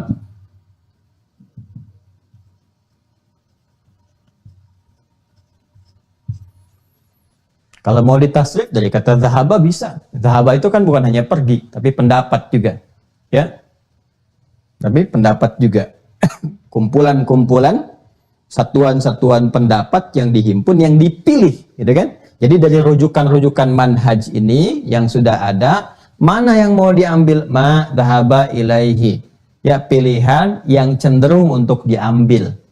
Digabungkan jadi mazhab. Kalau ditasrif dengan sorof bisa juga dari kata dhahaba, ya kan?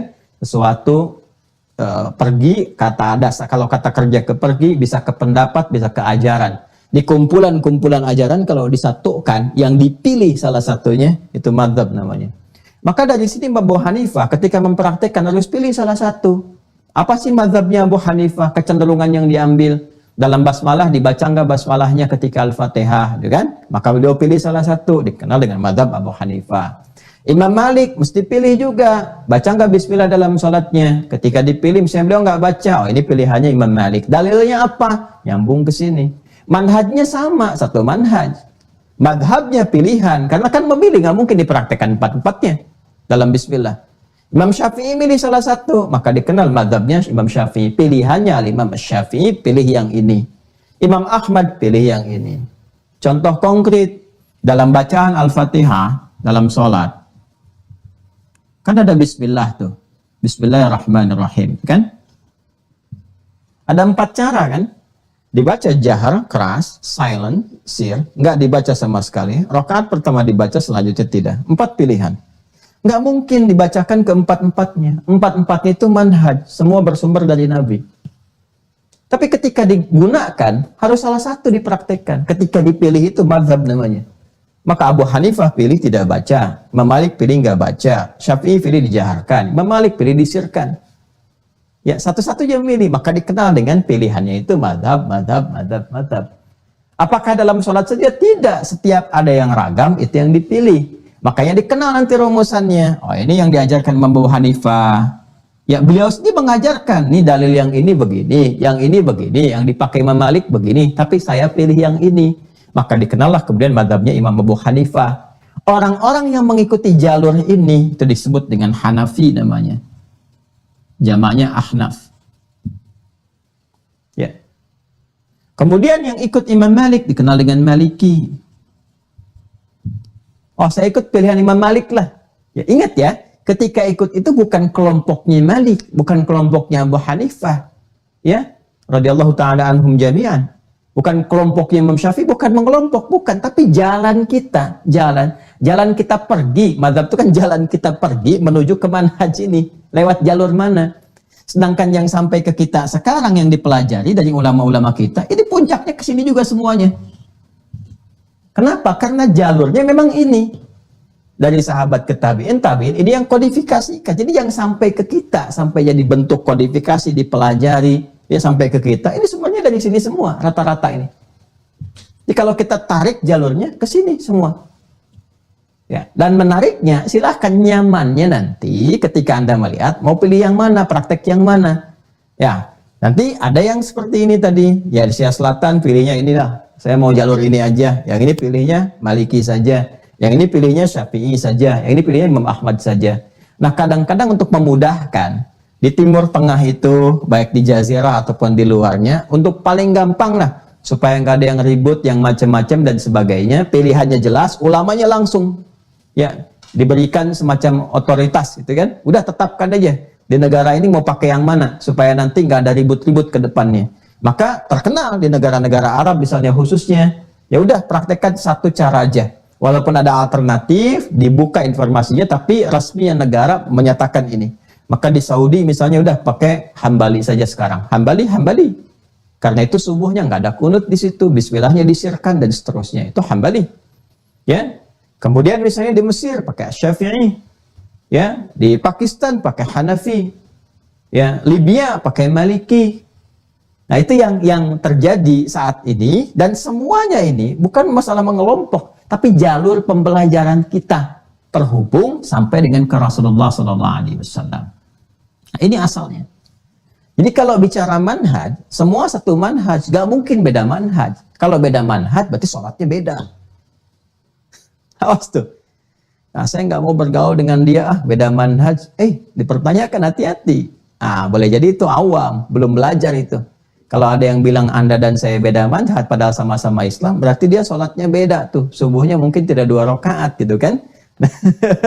Tapi kalau sama-sama 2 rakaat, berarti bukan beda manhaj, cuma mazhabnya aja. Ya, mazhabnya aja. Mazhab itu apa? Pilihan yang diambilnya. Yang jalurnya, ujung-ujungnya nyambung ke sini juga. Ya. Nah sekarang, Ustadz, mungkin nggak kita nggak bermadhab? Secara teoritis nggak mungkin. Karena bermadhab itu artinya memilih jalur salah satu dari sini. Ya gimana kalau nggak bermadhab kita mau milih? Ya, kalau tarjih itu mungkin. Tarjih itu kita ingin mencoba memilih yang terkuat. Ya, terkuat. Misalnya kita cenderungnya ke yang mana? Boleh jadi semuanya kuat, tapi kita ingin pilih sesuai dengan apa yang kita pengen. Dari dalil ini kita lihat, nampaknya ulama ini memandang ini yang paling kuat, terus kita ikuti. Boleh, itu tarjih namanya. Rajjah yarajjihu, gitu kan? Nah, kita ambil misalnya dari kasus bismillah, ada yang jahar, ada yang sir, ada yang enggak sama sekali.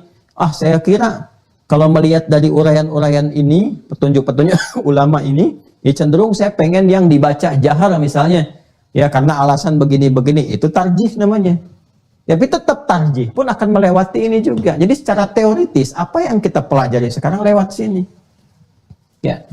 Kalau kemarin genealogi akidah yang saya bahas itu, kemarin, ya misalnya, yang menghadirkan tren misalnya salafi itu kan kini ya yang jalurnya Syekhul Islam Ibnu Taimiyah ya kan itu di abad ke-13 1263 itu fikihnya nyambungnya ke Imam Ahmad ke sini juga jalurnya ya dari sini kan menurunkan lagi nih turun terus Ibnu Qudamah terus ke atas sampai ke bawah terus ya ke bawahnya sampai ke kini yang ulama-ulama di Saudi misalnya Saleh Utsaimin, Ibnu Utsaimin, Saleh Fauzan ya masyayikh rahimahullah jami'an kan ya yang ada sekarang hafizahumullah kan saya Saleh Fauzan kan masih ada sekarang ya hafizahumullah taala Syekh Ibnu Utsaimin rahimahullah itu semua jalurnya ke Imam Ahmad ke sini juga. Jadi kalau Anda ngaji misalnya, ya taruhlah ngaji pengajian, disebut misalnya teman-teman menyebutnya dengan salafi, ya itu menghormati saja, ada masalah. Ya jangan dipermasalahkan gitu kan. Nah kemudian kitab-kitab yang dibahas, arahnya pasti ke sini, secara fikih. Silakan ngajinya kitabnya Syekh Ibnu Utsaimin, ya kemudian Syekh Saleh Fauzan, ya di akidahnya nanti ada misalnya Fathul Majid, terus nyambungnya ke sini, ya Ushulul Tsalatsah, dan seterusnya. Itu kan ke sini fikihnya ke Imam Ahmad. Syekh Al-Albani umumnya ke Imam Ahmad. Ya, walaupun beliau misalnya menyampaikan Quran, Sunnah, kemudian atau misalnya bergeser dari mazhab secara teoritis nggak akan bisa. Tetap saja ketika prakteknya referensinya dari sini juga. Qala Imam Syafi'i, qala Imam Ahmad, artinya apa? Kembali ke sini juga. Ya. Jadi saya ingin berikan dasar pengetahuan tentang mazhab itu. Jadi jangan dijadikan sebagai bagian yang kita masuk dalam dunia provokatif yang dibawa oleh pihak-pihak yang memang tidak menginginkan Islam itu bersatu. Akhirnya jalur belajar kita pun seakan-akan dibuat semacam friksi, ada faksi-faksinya tersendiri. Tidak. Ini jalur ibadah aja yang bisa kita pilih jalurnya kemana. Ya, sesuai dengan pola pembelajaran dan ilmu yang kita dapatkan. Ya, jadi kalau misalnya ada yang praktekkan mengambil jalurnya Al-Imam Asy-Syafi'i, disebut dengan Syafi'iyah, artinya mengambil satu jalur untuk memudahkan dalam beribadah itu jalur ini yang bertemu di satu manhaj. Ya, jelas ya? Kalau ada yang mengambil di jalur Imam Ahmad, Hambali namanya dari Ahmad bin Hanbal, jalurnya ini berarti mengambil praktek untuk memudahkan dalam praktek ibadah. Demikian seterusnya sampai ke Imam Maliki, sampai ke Hanafi. Nah, ini yang penting dulu saya sampaikan karena semua aspek-aspek yang kita terima sekarang ini pada umumnya akan kembali ke sini. Termasuk para ulama hadis pun itu mereka bermadzhab fikih. Imam Al-Bukhari itu kan termasuk yang paling sahih. Ya kitab-kitab jadi rujukan dalam ilmu hadis. Itu fikihnya ngajinya ke sini jalur Imam Syafi'i. Imam Al-Bukhari, kemudian siapa lagi? At-Tirmidzi, Imam Nasa'i, itu kan Syafi'i. Secara fikihnya. Ya, itu kunut itu. Itu kunut. Imam An-Nasa'i walaupun beliau menghadirkan hadis tentang dari satu referensi ada yang sahabat tidak kunut itu, tapi pribadinya kunut. Ya. Kenapa? Karena beda antara objektivitas menampilkan satu informasi dengan praktek pilihan yang diambil, itu dua hal yang amanah ilmiah yang berbeda. Itulah kejujuran orang-orang Islam secara objektif. Nah, jadi ini yang penting kita hadirkan. Ini para ahli-ahli hadis yang kita terima kitab-kitabnya pun mereka belajar keislaman, praktek dan sebagainya, sumbernya dari sini karena ini yang mengkodifikasikan. Ya, karena itu penting kita belajar, kemudian meluaskan referensi-referensi, sehingga dengan itu nanti jangan heran kalau kita sudah masuk ke praktek ibadah detailnya, misalnya nanti dari rukun Islam kan satu akidah sudah selesai, empatnya kan pokok ibadah syariat, ada salat, zakat, puasa, haji. Nanti saat masuk bab salat kita akan temukan misalnya qala al-Imam Syafi'i, al-Imam Syafi'i menyampaikan. Nah, itu yang dimaksudkan referensi yang beliau dapatkan dari gurunya ke atasnya. Ini nggak main-main. Ya, Imam Abu Hanifah itu gurunya ada yang mengatakan sampai 4.000 guru. Ya, Imam Malik itu dari kalangan tabiinnya saja itu sudah ada sekitar 300-an guru beliau itu. Dari kalangan yang semasa dengan beliau itu, ya tabiin yang tembus lagi ke atasnya, ya itu masya Allah gitu, ya banyak sekali. Imam Syafi'i apalagi juga banyak, Imam Ahmad juga demikian, itu guru-gurunya banyak. Nah ini yang sampai kepada kita, makanya penting belajar ya. Ini ada serial-serial yang cukup bagus dibahas-bahas. Ini Abu Hanifah, ya. Nah, ini versinya bahasa Arab ya, ini biografinya. Jadi kita bahas, jadi inspirasi nih. Saya banyak belajar, saya kumpulkan di 4 ini, referensi 4 utama ini. Jadi kita baca bagaimana dari kecilnya, orang tuanya seperti apa, ketekunannya bagaimana. Kita kumpulkan, kita belajar 4 jadi. Ya.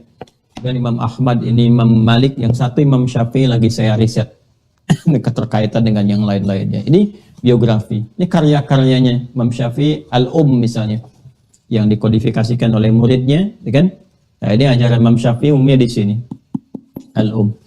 Kemudian nanti ada Ar-Risalah. Imam Malik ini ada Al-Muwatta. Nah, kitab Al-Muwatta ini Imam Malik yang tadi saya sampaikan. Ya. Dan alhamdulillah Indonesia luar biasanya guru-guru kita, itu keempat-empatnya ditelusuri. Ya, kalau di Saudi kan Hambali madhabnya kan, di Libya kan Maliki, di Pakistan kan Hanafi, ya kan? Di Mesir Syafi'i, di Syria Syafi'i, Indonesia ke semua tempat tuh belajar. Ada yang ke Madinah, ada yang ke Mekah, ada yang ke Libya, ke Tunisia, ke Mesir, ke Syria. Jadi pulang-pulang alhamdulillah kita dapat semuanya tuh. Kita dapat semuanya. Ya, tinggal bagaimana yang dapat semuanya itu saling bersinergi. Ya, jangan menghadirkan kemudian hal-hal yang kontraproduktif. Jadi diajarkan yang begini itu. Jadi kalau misalnya pulang membawa pelajaran-pelajaran yang didalami dari mazhab, taruhlah misalnya mazhabnya Syafi'i, datang ke tempat sudah praktek di daerahnya Syafi'i, diajarkan tidak ada masalah, tapi disampaikan. Kalau di tempat A misalnya ada yang mempraktekkan begini, itu mungkin gurunya baru pulang dari daerah sini, dia mempraktekkan jalurnya imam misalnya Hambali. Ya, jadi kalau nanti datang ke kita begini, itu artinya jalurnya seperti ini disampaikan, sehingga ketika tercerahkan seperti itu bisa meminimalisir, ya, meminimalisir hal-hal yang kontraproduktif, perselisihan, keributan dan sebagainya. Itu yang bisa menghadirkan harmoni dalam kehidupan. Tapi kalau misalnya nggak diberikan wawasan, nggak apa-apa kalau mau dipertahankan apa yang sudah ada, pertahankan. Dan kalaupun ada yang baru pulang misalnya, taruhlah ada yang belajar dari Mesir, ada yang belajar dari Saudi. Saudi kan Hambali pada umumnya, kan? Di Mesir Syafi'i. Kemudian di satu tempat sudah ada, misalnya mazhabnya sudah berlaku.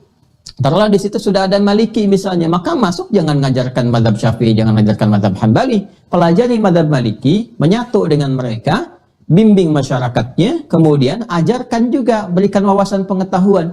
Yang di Mesir begini, kalau nanti ke Mekah menemukan begini, jalurnya seperti ini, ya kan? Kalau nanti yang dari Saudi nyampaikan, ini begini nih, kalau di Saudi ada begini-begini dipraktekannya. Silahkan teruskan, apa yang Bapak Ibu kerjakan jalurnya benar. Nanti yang tidak benarnya diperbaiki pelan-pelan dengan cara yang baik. Itu insya Allah akan mudah diterima. Ya, daripada Anda mengamalkan yang tidak kunut, belajar di tempat, di kampus, ya, kemudian belajar tentang, semuanya disampaikan. Yang kunut begini, yang tidak kunut begini, tapi Anda memilih tidak kunut misalnya. Pulang-pulang ke daerah, masyarakatnya sudah biasa kunut. Tiba-tiba datang kemudian, ya, yang Anda pilih itu yang tidak kunut. Sebetulnya yang kuat begini, yang begini, ya itu ribut lah nantinya. Ya, jadi yang terjadi itu ya kita harus bersikap baik, objektif, boleh menyampaikan apa yang kita rasakan, tapi juga jangan kemudian menjadikan apa yang dipraktikkan orang lain dengan jalur seperti ini dianggap salah. Apalagi ketika Anda datang ke satu tempat, Andanya nggak kunut, memilih nggak kunut, datang ke tempat kunut, Anda katakan itu bid'ah misalnya, wah itu sudah muncullah keributan di situ. Ya, dan kalau diwariskan kepada murid-muridnya nggak akan selesai, nanti sesama murid jadi ribut. Ya, saya kadang-kadang suka heran juga kalau melihat ini mau ngaji apa mau pada perang gitu kan. Ya, guru mewariskan kepada murid, muridnya saling ribut. Ini belum apa-apa. Ini murid yang satu pengajian A ke guru pengajian B, nggak pernah kenal, nggak pernah tahu, tiba-tiba menyebut itu bid'ah. Padahal kenalan juga tidak. Ya, tahu juga nggak pernah, komunikasi juga tidak. Itu pertanggungjawabannya di hari kiamat bagaimana itu? Ya, dan dahsyatnya itu bisa menilai generasi sebelumnya. Yang mereka di zamannya disebut ulama besar dan bisa dinilai itu pelaku bid'ah, itu begini, itu pertanggungjawab besar di hadapan Allah. Jadi Anda itu mau belajar, mau mengaji, atau mau ya mengambil argumentasi jadi peluru untuk menyerang orang lain, itu kan jadi kontraproduktif dari pembelajaran. Nah, ini yang saya ingin sampaikan dulu. Maksud saya pertama dari segi akhlak, yang mengaji di Mira itu harus cerdas. Ya, harus melihat dengan cerdas, dengan baik, dengan bersikap. Pilihan silahkan. Saya pun tidak memaksakan, walaupun saya punya pilihan. Ya, saya punya pilihan. Misalnya saya dalam sholat, Bismillah saya jaharkan. Ya, saya kalau jahar saya baca jahar. Tapi kalau saya kemudian ngimami di mazhab misalnya Hambali yang biasa sir, saya sirkan. Ya, untuk menghormati yang ada di sana. Seperti Imam Asy-Syafi'i pun datang ke tempat tempatnya Imam Abu Hanifah setelah beliau meninggal, ada Imam Abu Yusuf sama Imam Muhammad. Di situ beliau nggak kunut untuk menghormati yang ada di situ. Itu biasa, gitu kan? Tapi apa yang kita pilih tidak harus terpaksakan pada orang lain. Kita bisa jelaskan seperti ini saya pilih ini. Tapi kalau Anda misalnya mau ikut juga ini dalilnya, silahkan. Kalau mau ada pilihan, ini pilihannya. Di luar itu yang bid'ah. Di luar itu yang tidak sholat. Itu gambarannya ya. Jadi saya sampaikan ini dulu di awal. Ya, supaya kita bisa mengerti. Setelah itu baru kita masuk kepada detil pelaksanaannya. Jadi kalau pelaksanaannya teman-teman temukan misalnya ini pendapat itu bukan pendapat pribadi, pilihan yang diambil berdasarkan dalil-dalil ini. Nanti rumusannya saya tunjukkan. Dalil-dalilnya, hadis nabinya, kenapa dipilih ini, rumusannya bagaimana, ya. Itu kalau di ormas-ormas punya istilah sendiri. Di Muhammadiyah misalnya ada majlis tarjih. Di NU ada program Bahthul Masail dan sebagainya. Itu menemukan tarjih qaul rajih yang terkuat di antara sekian yang bisa dipilih. Kurang lebih seperti itu ya. Jadi kita sekarang sudah mengetahui madhabnya bisa berbeda jalurnya, karena itu terkait dengan keringanan kemudahan praktekan, tapi manhajnya itu sama. Ya, jangan sampai nanti ada istilah-istilah beda manhaj dan sebagainya. Itu kontraproduktif ya. Dan ini no debate. Jadi nggak bisa didebat ini. Jadi kalau masih ada yang mendebat juga, dipertanyakan itu keilmuannya. Ya, karena ini sesuatu yang terbuka, yang umum, semua memahami ya seperti ini. Ini maklumun bid-darurah, diketahui ya, secara primer, semua mengetahui dengan jelas tentang yang seperti ini. Jadi kalau kita baru tahu begini, artinya selama ini kita baru mendapatkan wawasan, pengetahuan tentang ini semuanya. Ya, tapi setiap ustadz pasti mengetahui bahwa memang seperti ini adanya. Ya, kalaupun dipilih tentang pilihannya masing-masing, ya itu diperkenankan. Ya, itu ya. Jadi ini gambaran yang kita kaji di kesempatan kali ini. Dan sekali lagi, setelah mendapatkan pengetahuan ini dasar untuk berpijak, bukan dasar untuk saling menuduh atau mencela. Nggak boleh. Ya, nah, yang di kolom chat tuh, yang nyimak-nyimak dan sebagainya, awas tuh. Nggak boleh saling celak, saling tuduh ini itu. Bukan, ini kontraproduktif. Artinya Anda nggak sukses belajarnya sampai 2 jam saya terangkan ini. Oh, ini maksudnya si fulan. Tidak, saya tidak bermaksud kepada si fulan dan si fulan. Saya mengajarkan ini supaya kita pahami. Ya, awas istighfar tuh, istighfar. Dihisab loh. Ya, jadi ya, hal demikian. Insya Allah kalau kita belajarnya seperti itu kita tenang. Sekarang kita sudah paham tentang dalil, tentang manhaj, tentang madhab, tentang bermadhab dan seterusnya. Kita pahami dengan baik. Selanjutnya nanti kita akan lanjutkan kepada praktek. praktek ini intinya. Kalau ini jadi wawasannya nggak ada masalah. Kalau awam kan nggak mau pusing. Ya, terserah Pak, mau Hanafi, mau Maliki, mau Syafi'i, mau Hambali. Saya mah Asep Pak, yang penting saya sholat. Ya silakan. Ya, Anda Asep, Anda Nia, Anda Dani dan sebagainya, Anda Niati silahkan. Yang penting ya, kita tahu aja ini dulu sebagai wawasan. Ya, jadi kalau nanti ada yang begini, Anda sudah paham apa yang dimaksudkan. Terima kasih untuk kajian hari ini. Semoga Allah rahmati kita semua, semoga Allah menyayangi kita semua. Izinkan saya untuk menyampaikan informasi bahwa saya sudah mendapatkan dari admin informasi tentang pembagian zonasi. Nah, ini sudah ada di tangan kami ini.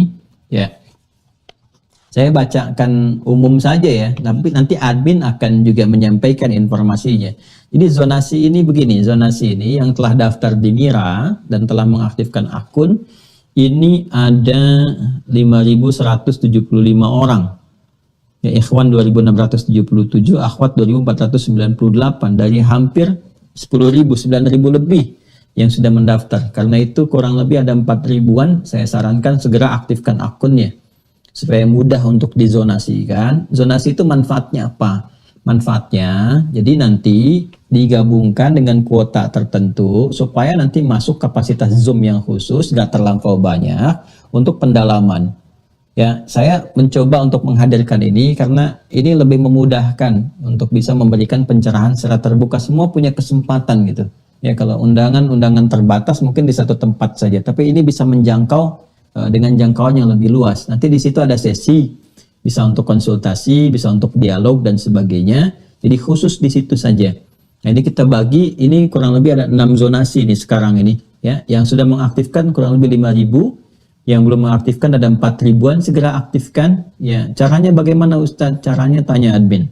Ya, jangan malas untuk baca deskripsi. Biasakan literasi diperluas. Baca deskripsi di bawah ini. Ya, ada tuh di bawah tuh. Di YouTube di bawahnya tuh, ikutin. Nah, Ustadz Fadil kan tuh Ustadz pembuka dan penutup kajian itu tuh ya. Nah, sekarang beliau sedang izin. Itu pasti diterangkan tuh. Ya, ikut begini, aktifkan begini. Admin nanti ngasih tahu. Ya. Nah, itu kontaknya ada, nomornya ada, silahkan diaktifkan. Ini ada 6 zonasi di sini. Ya, zonasi 1 itu ya nanti zona 1 nanti akan ada masuk ke WA Anda ya, atau SMS atau nanti ke email Anda, tinggal dicek Anda masuk ke wilayah mana. Zona 1 ada Aceh, Sumatera Utara, Sumatera Barat, Riau, Jambi, Sumatera Selatan, Bengkulu, Lampung, Kepulauan Bangka Belitung, Kepulauan Riau. Bisa diulang Ustadz? Ulang nanti videonya, tinggal dicek ulang. Kemudian nanti tunggu admin konfirmasi. Zona 2 DKI Jakarta dan Banten. Karena jumlah ya, kita sediakan Zoom-nya itu 1.000 orang. Jadi ini kalau disatukan kurang lebih mendekati 1.000. Zona 1 ada 750 orang sampai saat ini. Zona 2 958 orang DKI Jakarta dan Banten. Zona 3 1.000 orang dari Jawa Barat. 1 Jawa Barat nih banyak sekali nih. Jawa Barat 2-nya zona 4 801 orang. Kemudian zona 5 ya 1.000 orang 1.004 Jawa Tengah, Daerah Istimewa Yogyakarta, Jawa Timur. Zona 6 ada 511 orang yang sudah masuk. Ya, kemudian ada Bali, Nusa Tenggara Barat, Nusa Tenggara Timur, Kalimantan Barat, Kalimantan Tengah, Kalimantan Selatan, Kalimantan Timur, Kalimantan Utara, Sulawesi Utara, Sulawesi Tengah, Sulawesi Selatan, Sulawesi Tenggara, Gorontalo, Sulawesi Barat, Maluku, Maluku Utara, Papua dan Papua Barat. 34 provinsi. Semua ada. Dan spesial, zona 7 yang spesial untuk luar negeri. Luar negeri ini nanti yang sudah terhubung mendaftar sudah ada ya di kita. Ini ada Amerika Serikat, Australia, Belanda, Kanada, Jepang, Jerman, Korea Selatan, Malaysia, New Zealand, Singapura, Switzerland, Thailand, Turki, Inggris. Ya, yang sudah masuk ke Mira tapi belum aktifkan, diaktifkan. Jadi nanti kalau saya pas buka sesi untuk zonasi ini, ada semua dialog pure, tidak ada materi. Jadi apa yang mau Anda tanyakan, diskusi, dialog, konsultasi ada di situ. Saya berikan setiap zona nanti di waktunya paling maksimalnya 1 jam nanti ya. Ada 1 jam Anda boleh tanya. Jadi sehari saya bisa mungkin 3-4 zona dipindah-pindah. Enak kan nyapanya? Ya, jam ini wah saya akan menyapa dari luar negeri, Amerika, Inggris ini. Ya, apa permasalahan di Inggris apakah sama dengan di Papua? Bisa jadi pertanyaan serupa. ya. Bisa jadi beda dengan yang di Jawa, dengan yang di Indonesia, ya, ataupun di tempat-tempat yang lainnya. Insya Allah itu akan kita praktekkan di akhir pekan ini. Kalau nggak Sabtu Ahad ya, tinggal menyesuaikan waktu, tinggal menyesuaikan waktunya saja.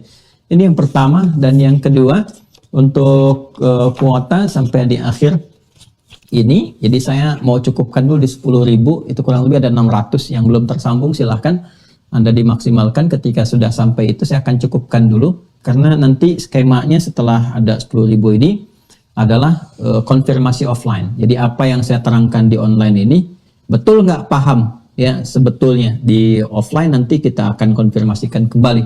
Nah, offline ini nanti kan butuh tempat yang sedang kita siapkan. Jadi yang kecil-kecil, zonasi kecilnya nanti kita bisa menggunakan aula yang SD yang sebentar lagi akan selesai. Nah, pesantren nanti kalau udah tuntas, insya Allah cukup banyak yang bisa sekalian bisa mondok terbatas di situ di waktu-waktu yang telah ditetapkan. Demikian apa yang disampaikan, semoga bermanfaat dan mendapatkan ridha Allah Subhanahu wa taala, dan semoga dengan itu menambah wawasan kita, memperdalam keilmuan kita, menjadikan sikap kita lebih bijak dan ibadah kita lebih baik dibandingkan dengan hari-hari sebelumnya. Allahumma taqabbal minna innaka antas sami'ul alim wa tub 'alaina innaka antat tawwabur rahim. Allahumma rabbana atina fid dunya hasanah wa fil akhirati hasanah wa qina adzabannar. Wa sallallahu ala sayyidina Muhammad wa ala alihi wa sahbihi ajma'in. Wa akhiru da'wana subhanakallahumma wa bihamdika nashhadu an la ilaha illa anta nastaghfiruka wa natubu ilaik. Walhamdulillahi rabbil alamin.